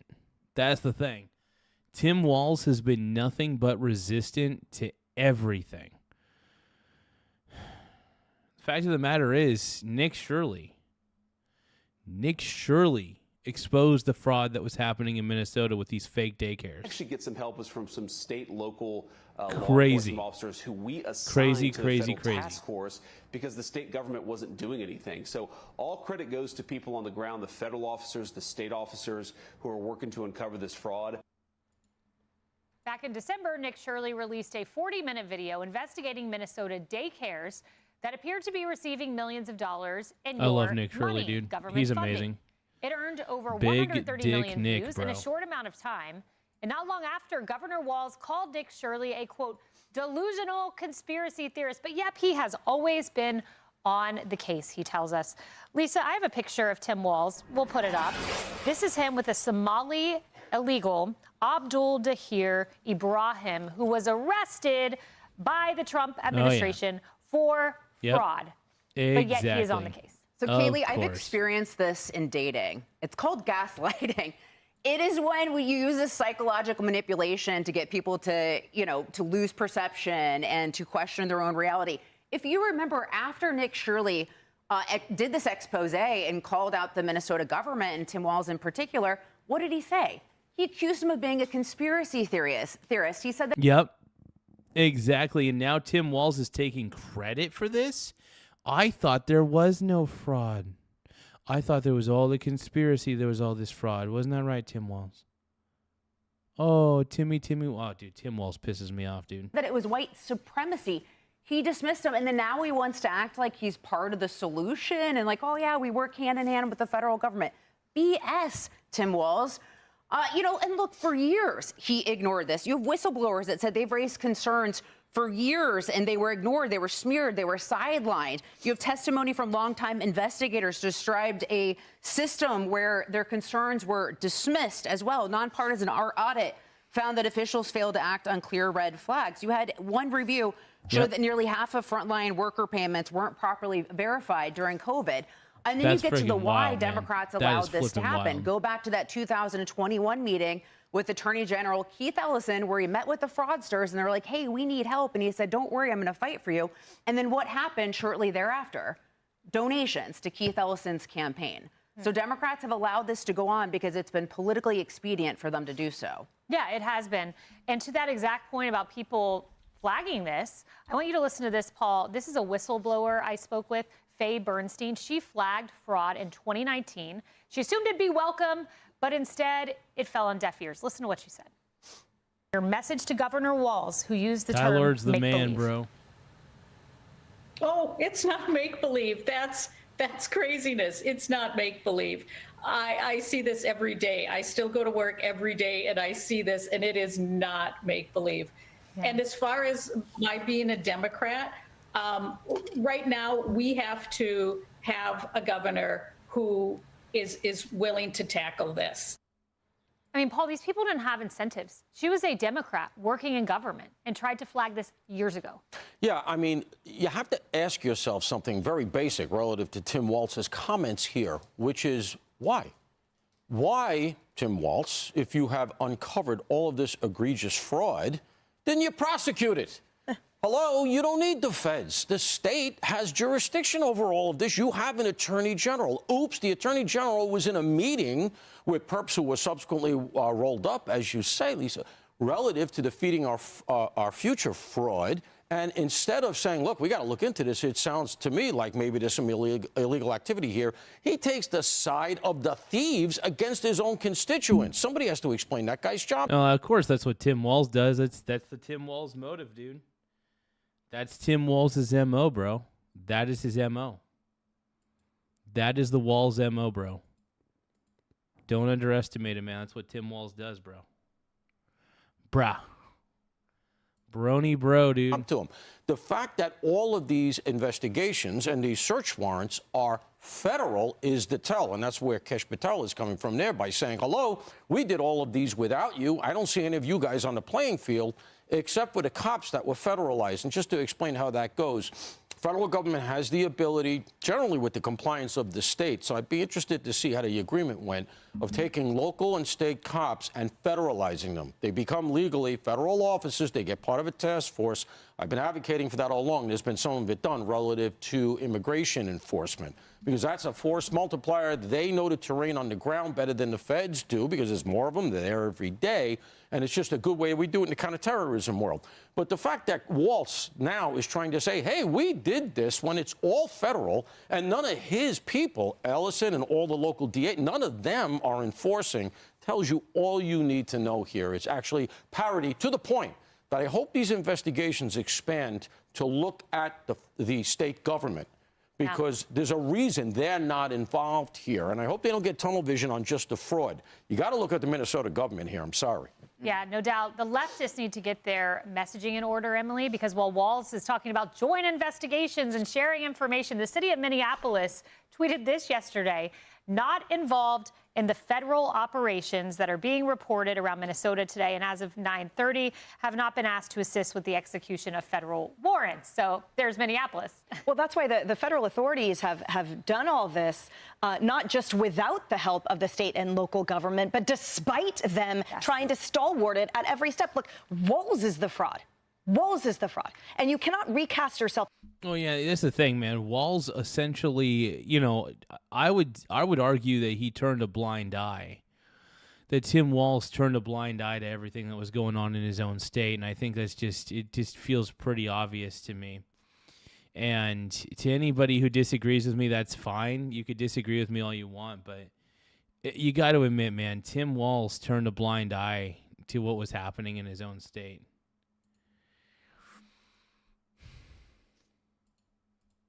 I hope that would seem obvious to people, but then again, who knows? I just felt like he turned a blind eye, Halfway through the movie, from denier and defendant to all of a sudden supporter, reformer. I mean, he's absolutely ridiculous. I want to remind viewers of what he said when news of the fraud first broke, by the way, that had been going on for years and years, and to the no avail of all the whistleblowers trying to get his attention on it, or perhaps getting his attention, but then being passed over. He, remember, said Republicans are using the fraud scandal as an excuse to target immigrants. He also said, quote, "This is what happens when they scapegoat. This is what happens when they no longer hide the idea of white supremacy." And we know he trashed The Messenger, calling Nick Shirley a delusional conspiracy theorist, a white supremacist, and don't forget when he called federal agents the modern-day Gestapo. So for him to turn around now and act like he approved it from day one, was a part of it from day one, approves it now, is trying to shift the spotlight from his own culpability. You're absolutely right. He is on the hook, let me be clear, civilly and criminally, for this massive amount of fraud that occurred under his watch, as he massively breached his fiduciary duty to his constituents, and so much more. He directly funded terrorism. So him now trying to claim, you know, I don't know, accolades for it, it's so distasteful. And I really wish, to your point about the messaging, that there would be some accountability from the Democrat Party writ large that would stop putting this person on stage and putting this person in front of microphones. He deserves none of it. Gaslighting. And there were rumors of this, and yet he was chosen as vice presidential nominee by Kamala Harris. But Nick... Well, that's because the Democrats, whenever they pick a vice president, they're trying to get somebody even more incompetent than them, because they're just the problem with the Democrats is all they care about is optics. They don't care about functionality. They just care about how it looks. How does it look to the public? They could care less if they ruin the government, as long as they could gaslight everybody into believing that they haven't. All that they care about is their image. All the Democrats give two shits about is their image. And that's one of the reasons why I don't vote Democrat, because I believe the Democrat Party is kind of ridiculous, man.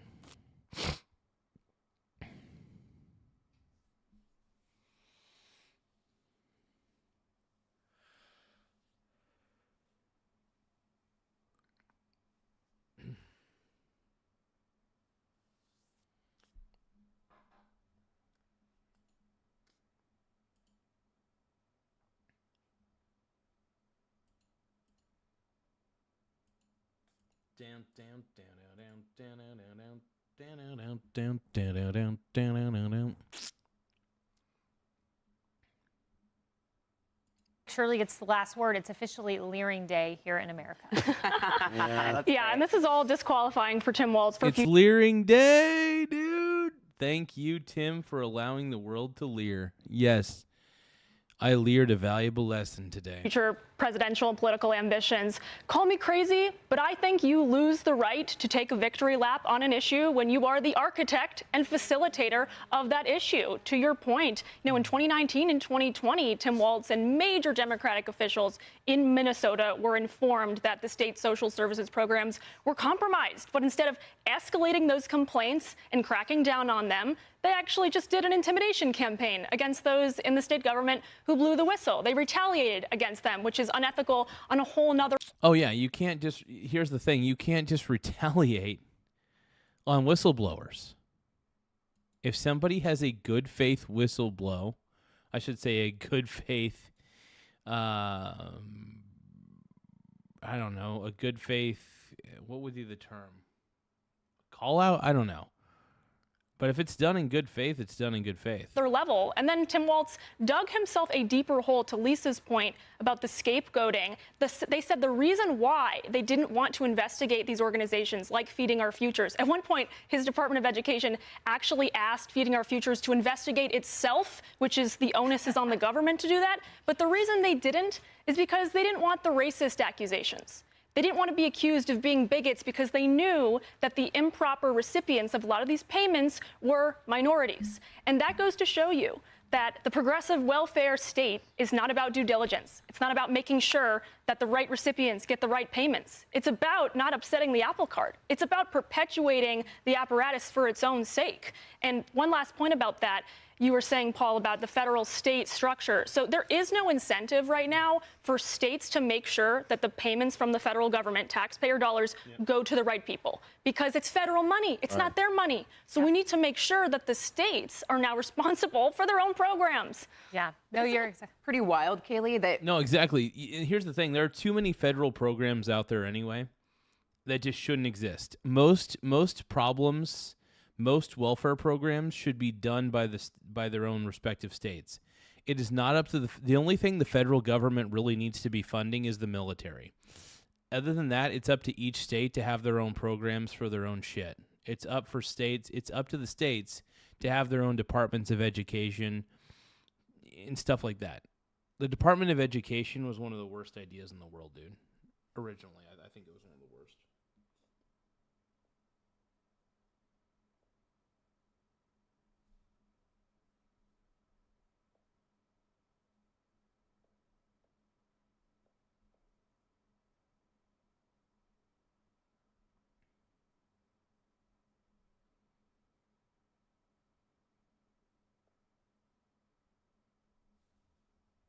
Down.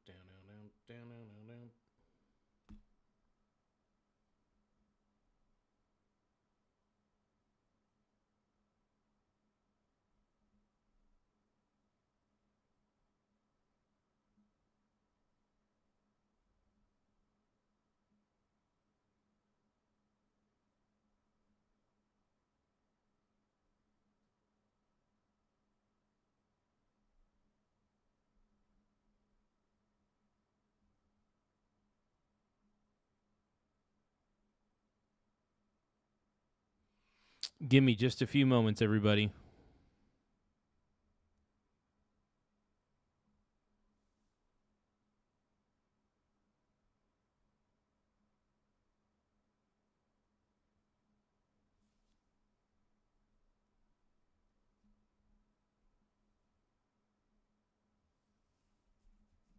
Yeah, silver's looking pretty good in the overnight markets right now. I'm loving it.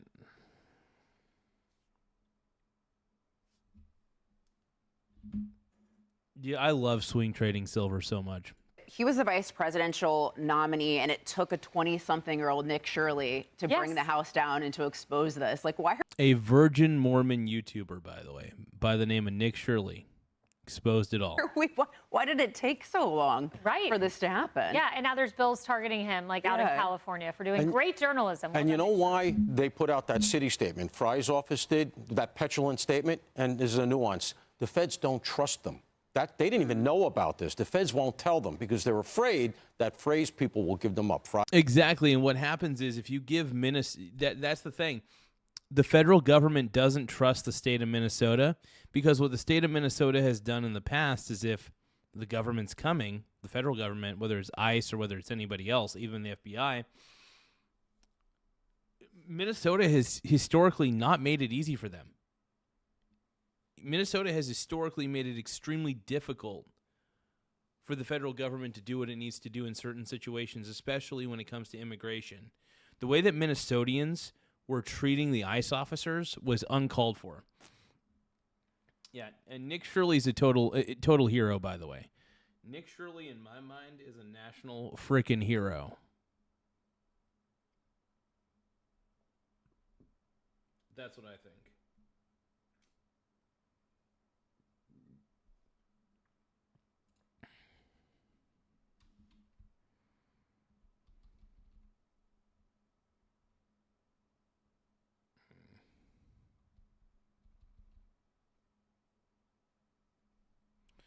Look at them go. Look at them kick. Makes you wonder how the other half lived. The other half lived.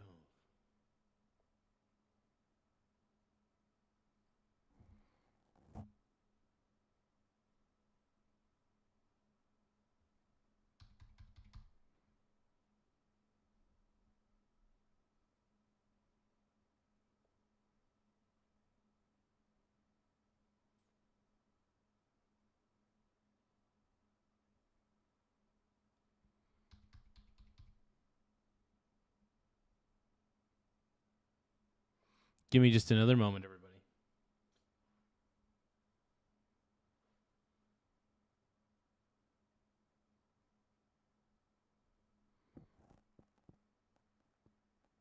That looks really good.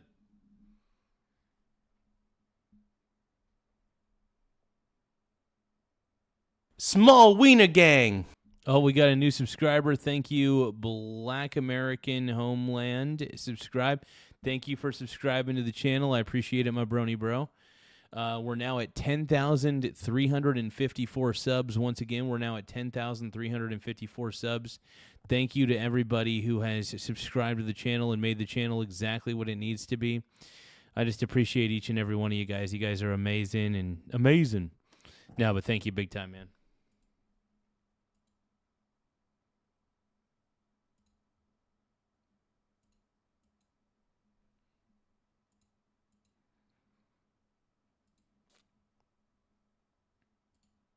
Frey, however you say his name. They're afraid that he's going to give them up to the people that they're going to hit on the search warrant. Yeah, I think that's a pretty fair assumption. So pretty fair there. Be sure to like. Yeah, because the Minnesota government, including Mayor Jacob Frey and Tim Walz, Governor Walz, have proven to be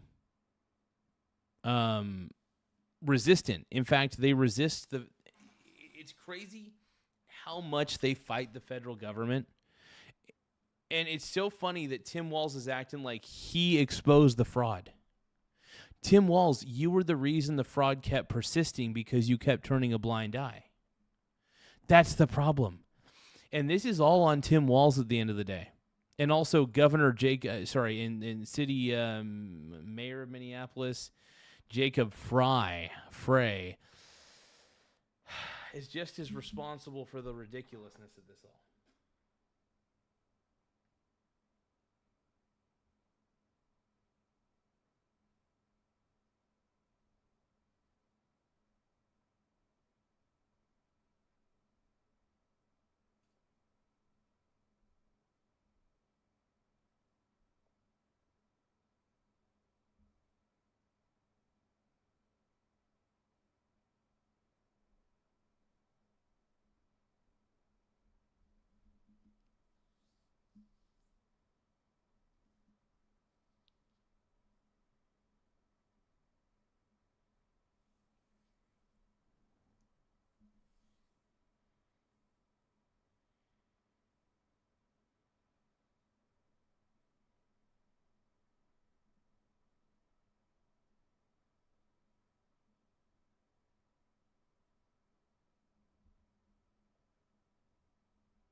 Okay, let's keep going. Like and subscribe for all the Fox News latest on YouTube. Subscribe.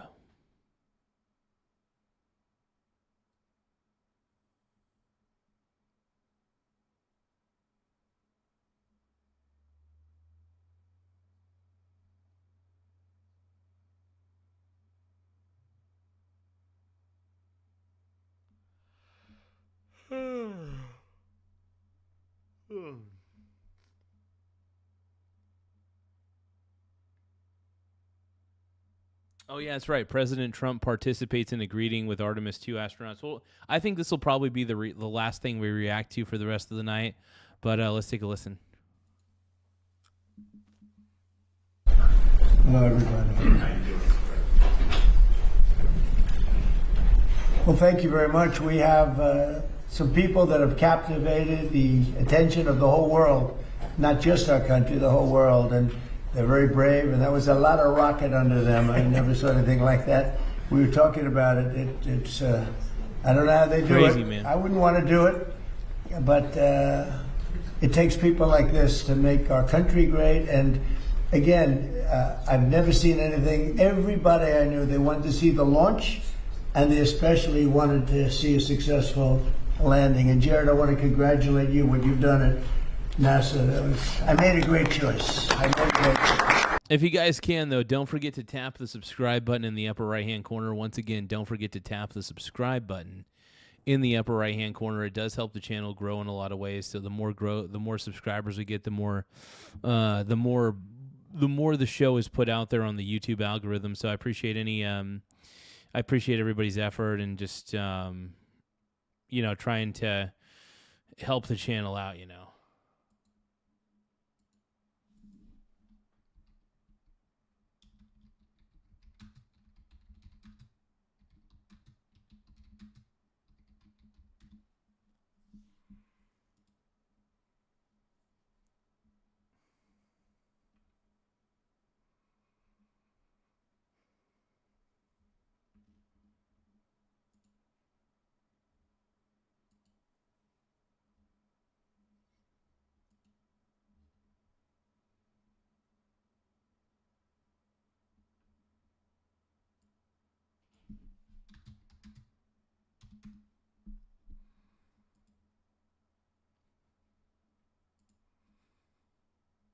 Give me just another moment, you guys.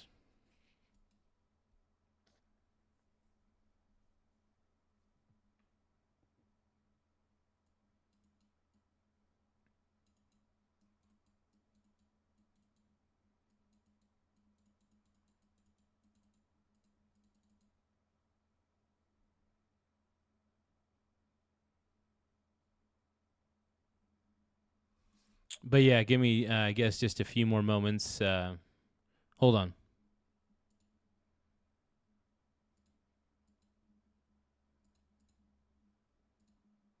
And if you have any questions for any of us, feel free to ask. But we're very proud of these people. They have unbelievable courage, unbelievable. A lot of other things too, by the way. To get in there, you have to be very smart. You have to do a lot of things physically good. So I would have had no trouble making it. And physically very, very good. Maybe a little bit of a problem. I don't know. I'm sure we'll have to try it sometime. Is a president allowed to go up in one of these missions? We can get working on that this week. We have no problem, right? We'll launch more rockets. The opportunities. We'll have to try it. Congratulations very much. And by the way, their families are over here, beautiful families, and they're in the Oval Office, and they walked in, they said, wow, the Oval Office. Everybody likes the Oval Office. So, any questions, please? President? It's the biggest and the greatest. Honestly, dude, Trump is kicking butt, as he usually does. And that's the thing, man. That's Trump's MO, dude. Winning, winning, winning. Duh, winning. Hello. But yeah, no, at the end of the day, I mean, Trump's a winner. I mean, that's just all there is to it. And, most people can't really handle that. And that sucks. It really does. But, Trump's got a handle on shit, man.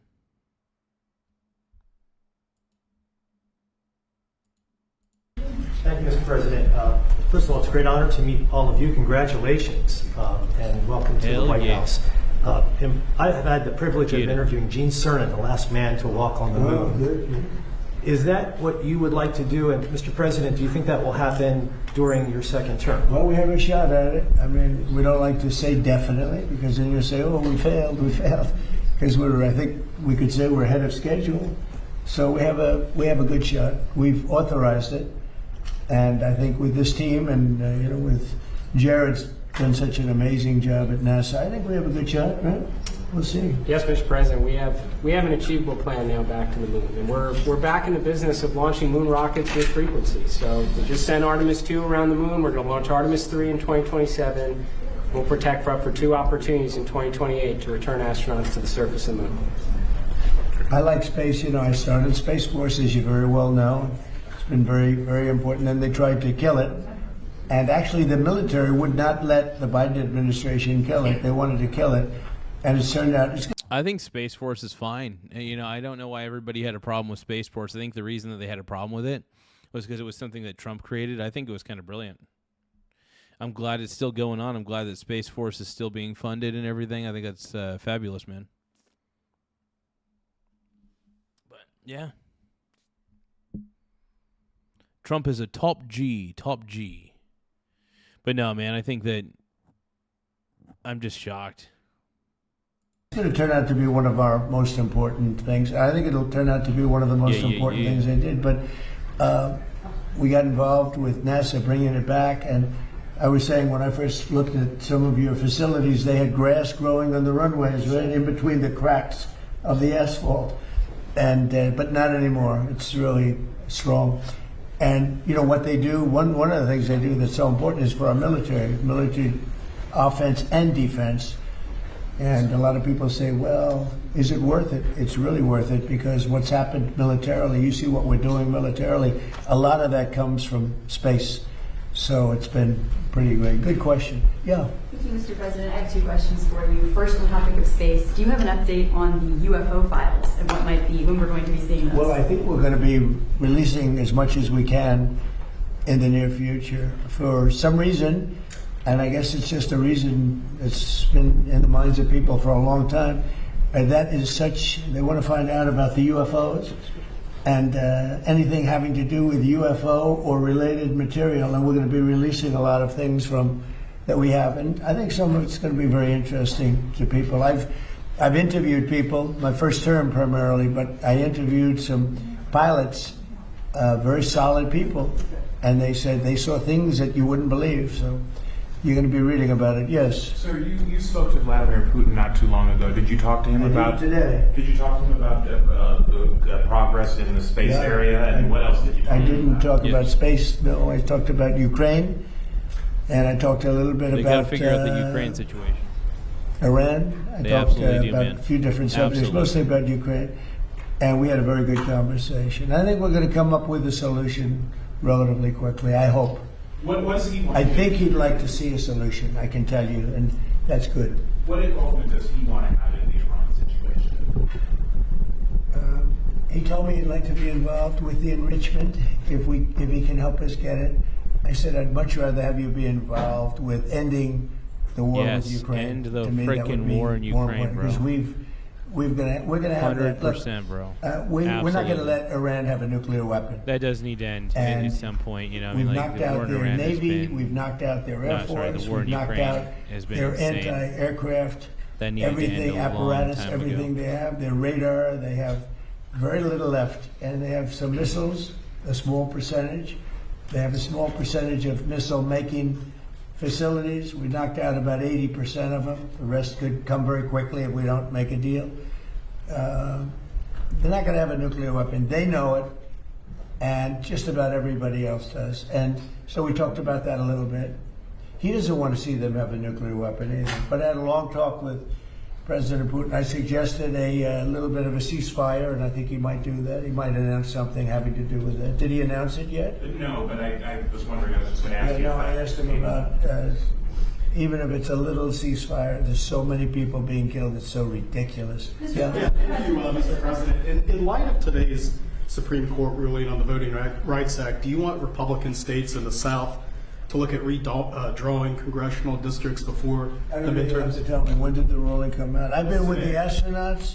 I've been with contractors because we're trying to get the ballroom built ahead of schedule. It's right on schedule. It's ahead of schedule now. I want to keep it that way. Came out today. And I was also with commissioning some people, but one of, David Warrington's son. I don't know, you know David. Everybody knows David. He's got this incredible son. So he was just sworn in. So we had other things. Tell me about the what happened. Well, some think that the ruling could create more Republican-held congressional seats in the South. That's good. Yeah. Would you want That's the them kind of ruling I like. Would you want them to pursue When did that that? happen? Well, the Supreme Court ruled on it this morning. Really? Is that right? You tell me about the ruling. It's not bad. Well, I have a This question. is CNN. fake Sounds like a news. good On ruling. your call to President Putin today, do you think the war in Iran ends first or the war in Ukraine? Well, we talked more about the war in Ukraine, but he would like to be of help. I said, before you help me, I want to end your war. So we had a good talk. I've known him a long time. I think he was ready to make a deal a while ago. I think some people made it difficult for him to make a deal, but we talked more about Ukraine. But which war do you think ends first? That's an interesting question. Coming from you, that's very interesting. Which war would end first? I don't know. Yeah. Maybe they're on a similar Which one would timetable. end I think first? That would be a good Ukraine, question, man. Militarily, they're defeated. Yeah, I don't know. Okay? Which one would? You wouldn't know that by reading the fake news, but militarily. Crazy. Navy. So they had 159 ships. Hell yeah. Every ship is right now underwater. Typically, that's pretty good. That's what do wild, you think, man. Jared? That's actually a good result. It's going to be hard for them to make a naval. Yeah, I really don't think Iran's going anywhere. I mean, Iran's navy is pretty much decimated, and that's a big thing. I mean, Iran's just totally screwed, man. Thank you, E.T. I appreciate it. Hey, have a good night, Miss Annie. It's good to see you. We appreciate having you. Hey, let's give a shout out to Annie. She was able to help with we're all trying to get the GoFundMe page squared away. So there's a GoFundMe page that Frog Eat Frog had to create because a tree fell into his house, and so we're really trying our best. I'm gonna make some community posts as well to try to get more people on board to help Frog Eat Frog out on this one. It's just, he's a good dude. Frog Eat Frog is one of the coolest dudes, and honestly, we're really happy to have him as somebody who frequents the channel. We love our boy. So, Frog Eat Frog, we love you, man. Come back. Okay. Now they have an Air Force. Every one of their planes has been shot down or has been decimated. They have missiles. About 82% are gone. And they have drones, and most of them are gone. Most of the factories are mostly gone. And we have tremendous anti-drone equipment now, between lasers and that new, very special machine gun that knocks them out of the air like flies. And we use bullets instead of $1 million, missiles to knock out a $30,000 drone. So I would say Jared would tell me that with everything is he kinda just wild, heard, typically we're in pretty good shape. That is pretty in wild, addition, something their with that economy is ability. crashing. Their as Crazy, you know, crazy, their crazy. money, they call it their money, they don't have a name for it. Their money is valueless.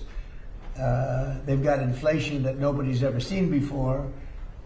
Other than that, I think they're doing quite well. If you read the New York Times, you'd say they're doing wonderfully because it's fake news. Or if you watch CNN, you cover it all the time. You think they're doing well. Do you think they're doing well where they have no Navy, no Air Force, no anti-aircraft apparatus, other than what they may have put there? They may have brought in some light stuff during the ceasefire, and we know exactly where it is, so it'll be knocked out within the first 15 minutes.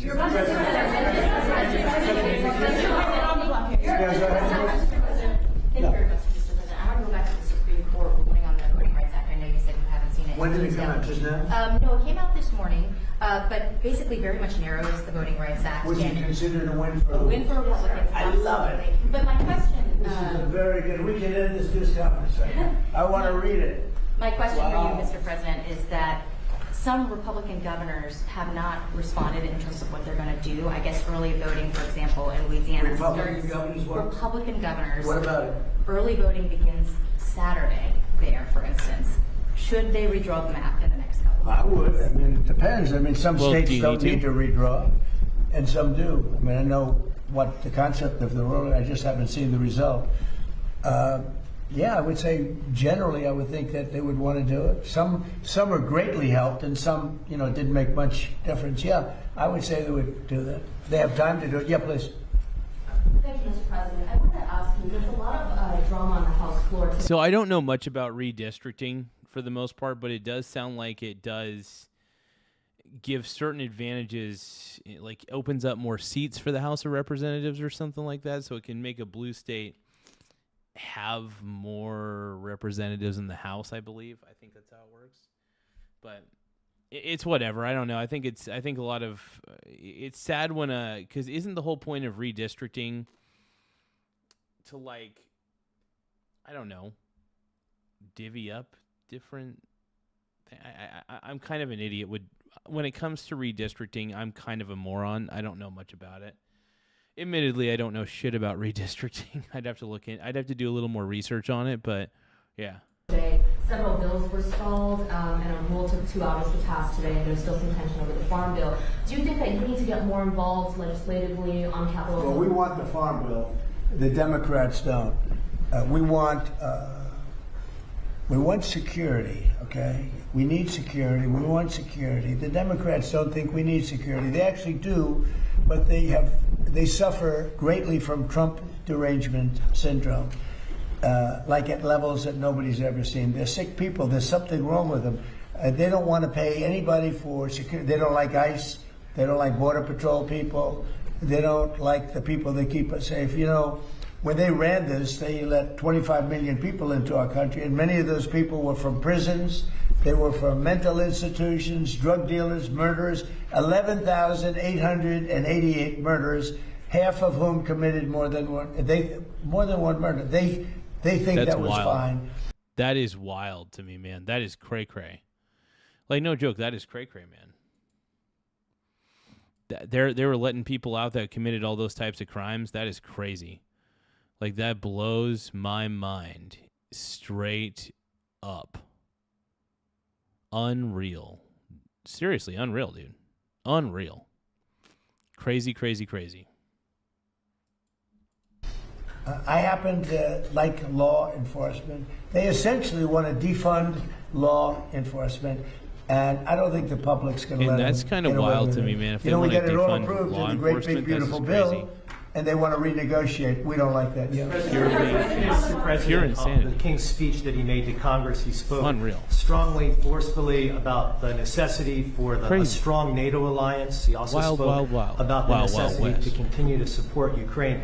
Did his speech in any way change your thinking on either of those issues? Well, you have to understand, my thinking is, I think, exactly correct, but I was very disappointed with the fact that when we called on them to give us a little hand, we didn't need it. I actually did it just to see whether or not they'd be there. When we called on NATO to give us a hand with Ukraine, and in particular the most recent, we asked them to do certain things on Ukraine, and we also wanted them to do things with Iran.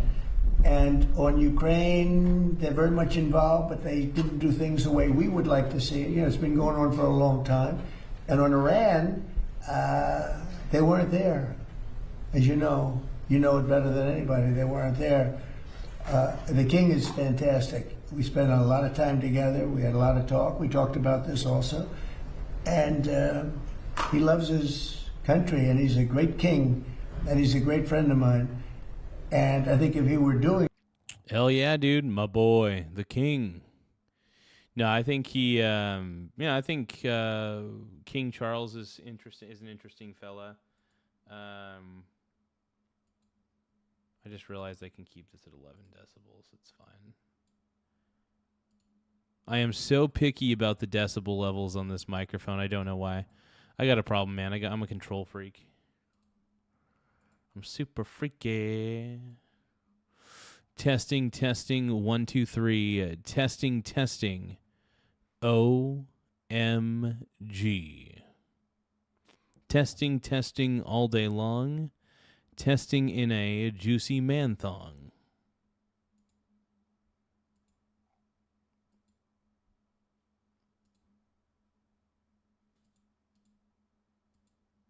that if that were up to him, he would have probably helped us with Iran. He would have followed the suggestions we made with respect to Ukraine, because, you know, we have some disagreements on Ukraine and not having to do with NATO so much as European countries. But no, he's coming back tomorrow. We had an incredible evening last night, and he's leaving tomorrow. He's going to come back and see us before he leaves, and but I think he's a phenomenal representative for his country. I think the people in the United Kingdom should be proud. I loved his speech yesterday. I watched it. Yeah, that was a pretty good speech, last man. night. That was a really good speech on King Charles. I don't know about my speech. I thought my speech was okay too, but I thought he was. I think he's an unbelievable king, and by the way, an unbelievable queen. They are a great couple. This morning, I don't know if we were talking about how busy you were this morning. James Comey was in court. He self-surrendered. He's now in charge a second time. This time there was a social media post with seashells that said 8647. Do you really think that he was endangering your life or threatening your life with that? Well, if anybody knows anything about crime, they know 86. You know what 86? It's a mob term for kill 'em. You know, you ever see the movies? 86 'em. The mobster says to one of his wonderful associates, 86 'em. That means kill 'em. It's. I think of it as a mob term. I don't know. People think of it as something having to do with disappearing, but the mob uses that term to say when they want to kill somebody, they say 86, the son of a gun. I'm trying to keep the language nice and clear. They don't use that term, son of a gun. They use another term. But that's a mob term for kill 'em. Yeah. But do you really think your life was in danger? Probably. I don't know. You know, based on what I'm seeing out there, yeah. The people like Comey have created tremendous danger, I think, for politicians and others. Comey is a dirty cop. He's a very dirty cop. He cheated on the elections. He tried to help Hillary Clinton, as you know. He dismissed a lot of things that he should have proceeded with. I wasn't involved, but he should have proceeded with. No, he's a dirty cop. He's a crooked man, yeah. Mr. President, you just described there's been disagreement between the U.S. and Keir Starmer on support for Iran. Did your visit with the king smooth that over or create any more? My visit with the king really was it was extraordinary. I mean, he's an extraordinary man. He's an extraordinary person. Heck yeah, bro.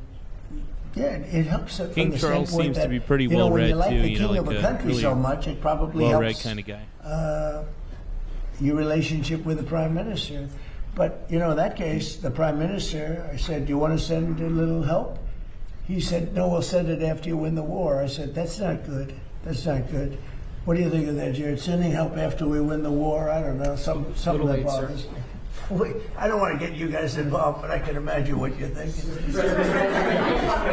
The United Arab Emirates, the UAE, they pulled out of OPEC. Yeah, what do you think about that? I think it's great. I think it's great. Look, I know him very well, Mohammed, and very smart.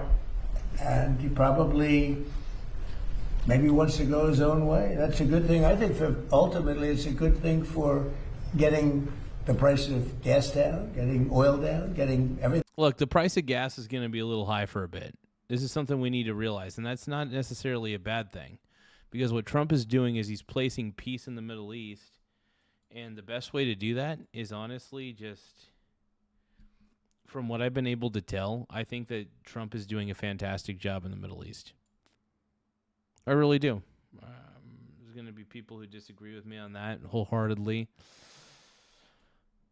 But yeah, Trump is essentially establishing some form of peace and order in the Middle East, man. It's just through and through.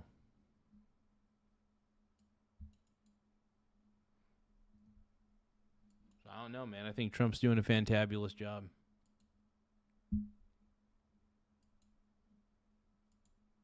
Wouldn't you say, everybody? Wouldn't you say? But no, I do think that Trump's doing a great job, man. I think Trump's kicking real butt, and I think we're all aware of it.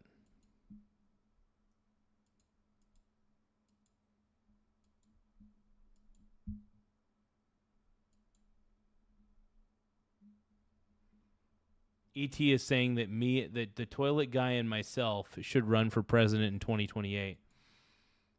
I think our odds would be pretty good, all things considered.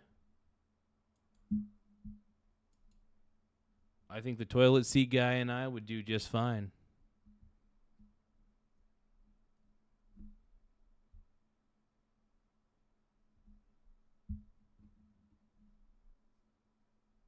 No, we would do good, dude.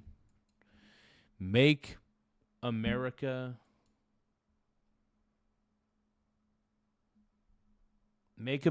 put frosting on their face again. Everything down. They have it all.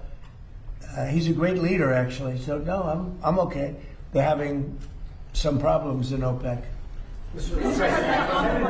Kevin Warsh passed a hurdle today. The Senate Banking Committee confirmed his nomination and will go to the Senate floor. He'll be on the Fed in mid-May. Is it your expectation that he can persuade the other Fed governors to lower interest rates? Well, we'll Because see. I mean, they should, recently. because it's a good time to lower them. We're the most prime country anywhere in the world.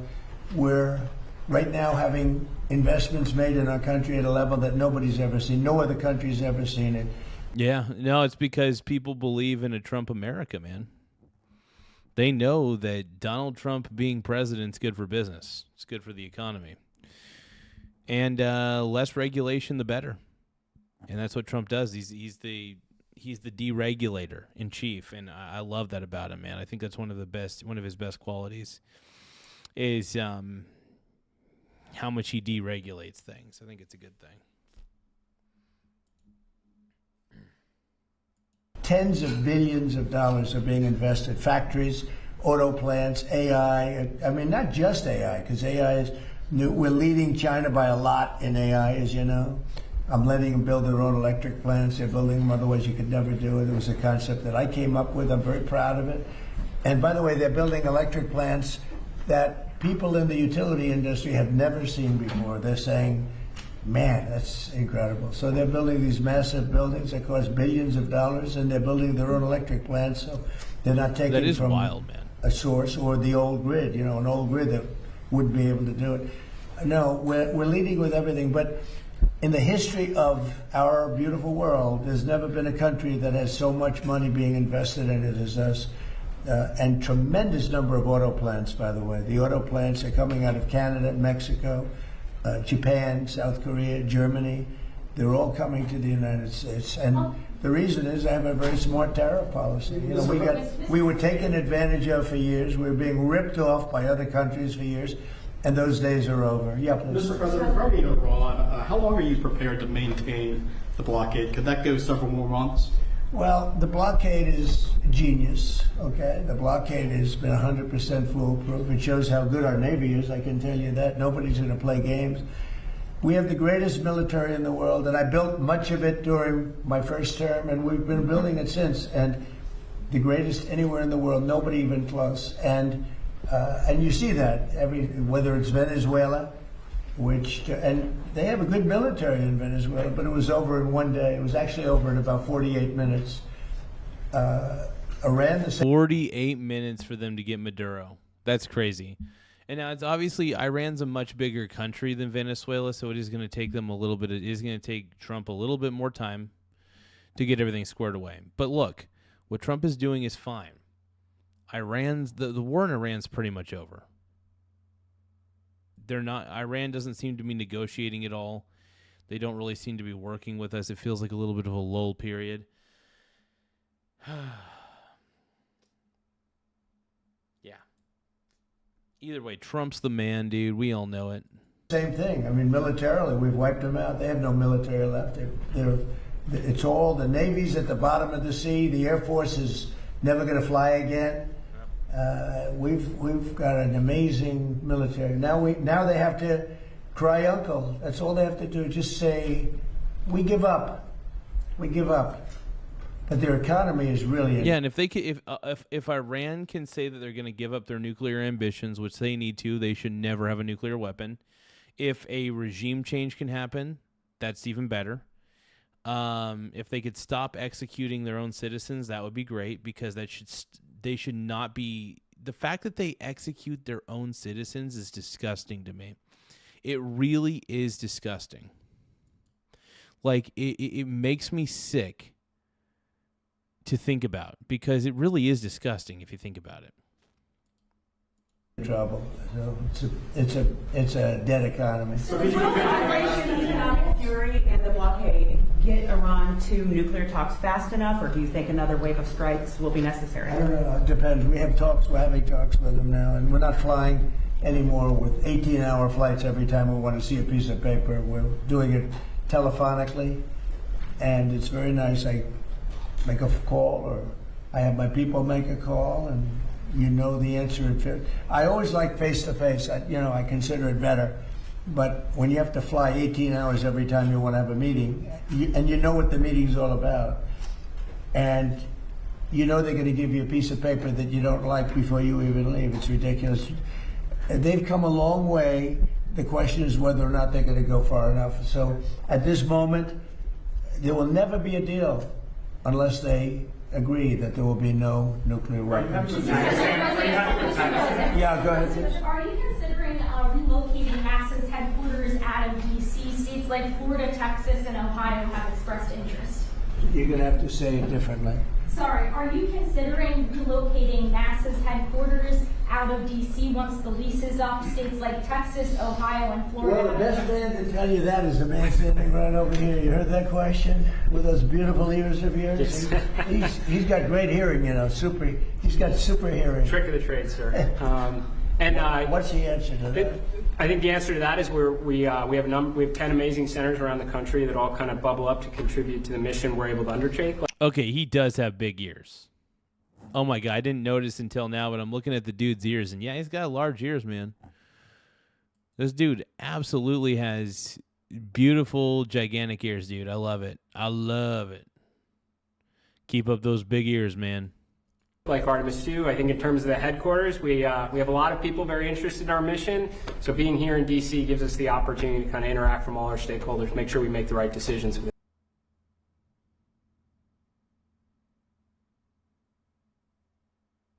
nation. Yeah, D.C. is an advantage, I guess, for you. It's got to go around. It's got to see some senators, make sure they keep going, right? Yes, Mr. President. Probably staying around is not so bad. And importantly, Washington, D.C. is now one of the safest cities in the country.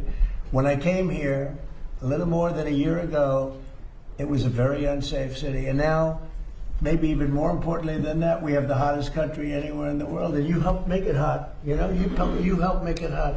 When a year... He did. They did. It helped. Them going... those astronauts going so close to the moon, that's a big deal to me, man. I know they didn't land on the moon on Artemis II, but they're planning on landing on the moon again soon. I think they're going to be doing that on either Artemis 3 or Artemis 4. I'm not entirely sure, but it's exciting though. It's such an exciting prospect overall, and I'm just happy about it, man.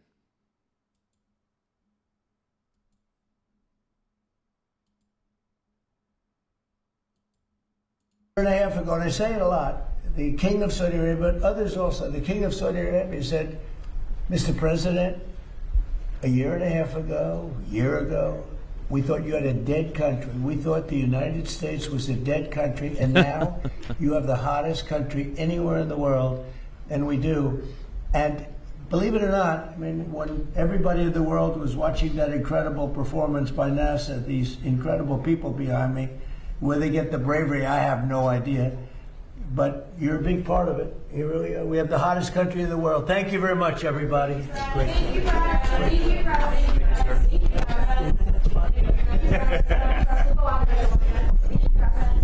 Thank you, President.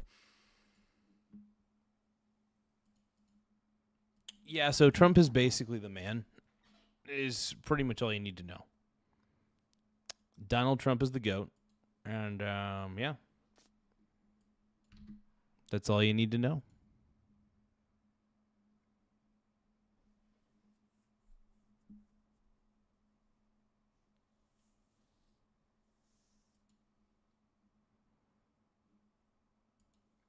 So what do you guys think? Do you guys think that Trump's on the right path with all this? You guys feeling good? Here's the thing, though. Iran definitely needs to surrender soon. I mean, I think that just needs to happen, period, end of story. I don't trust Iran at all. But, yeah, no, Donald Trump's the man. That's all I got to say. I got more to say than that. What am I saying?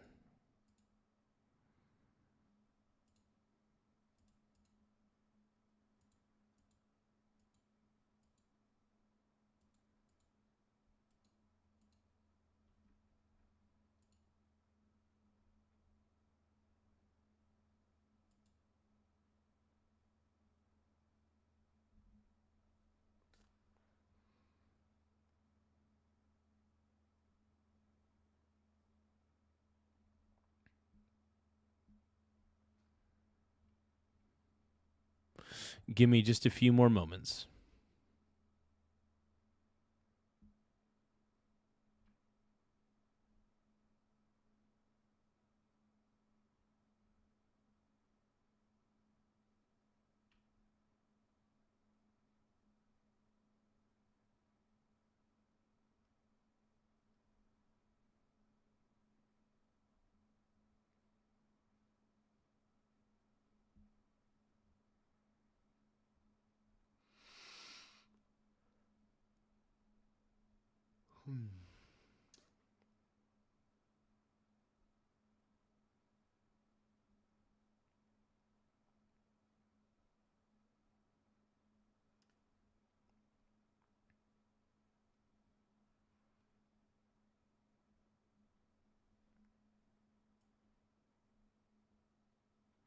Sorry this is taking so long, everybody. You guys have been incredibly patient, and I thank you for that. This is amazing, man. You guys have just been such a huge part of the show. Everybody's been so supportive, and it's been nice to be able to find the right range for the mic and comfortably staying in yellow, making sure the sound is not too low and everything like that. So you guys have been incredible. If you guys can, don't forget to tap the subscribe button in the upper right-hand corner. Once again, please tap the subscribe button in the upper right-hand corner, as it does help the channel grow in more ways than one. Feel free to send a gift. Feel free to send a super chat if you want, but gifts are a little more affordable for most people to send, so I just encourage gifts. If you guys send a gift, though, you do get an instant shout-out, so that is always something that I'm really fond of doing. I love giving you guys shout-outs, and mainly because you guys deserve it, and it's really an enjoyable thing for me to do. I love giving shout-outs when I can. So you guys make it worthwhile. I want to say that right now. You guys definitely make doing this show worthwhile. If it wasn't for all you guys, I don't know, I just wouldn't be having as good of a time. I mean, this show it's exciting to be able to entertain people, even if they're people I've never met, people I don't even know. So the fact that I get to entertain you guys the way that I entertain you means all the world to me. It's just too much fun, man.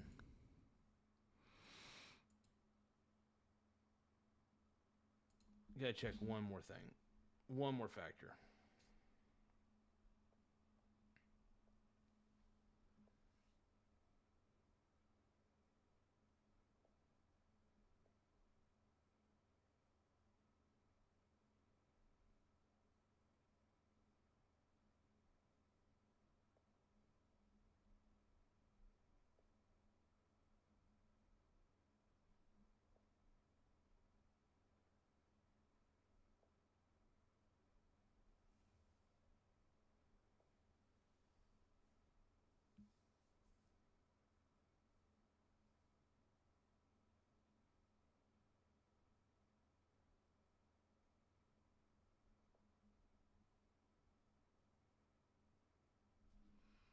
Bow bow bow down down down down down down down down down down down down down.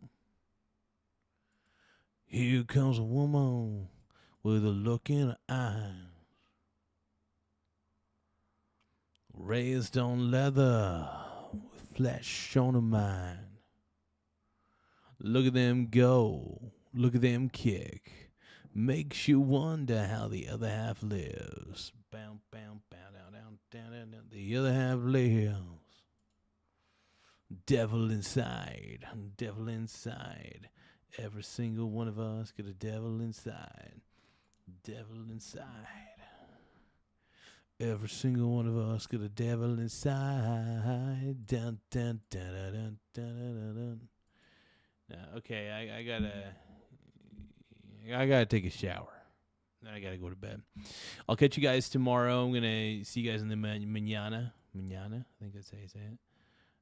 But I will see you all tomorrow, and we are going to be live. ET says we could be each other's #1 fans. I love it. ET, you are the man. Now, dog. You're the man now, dog.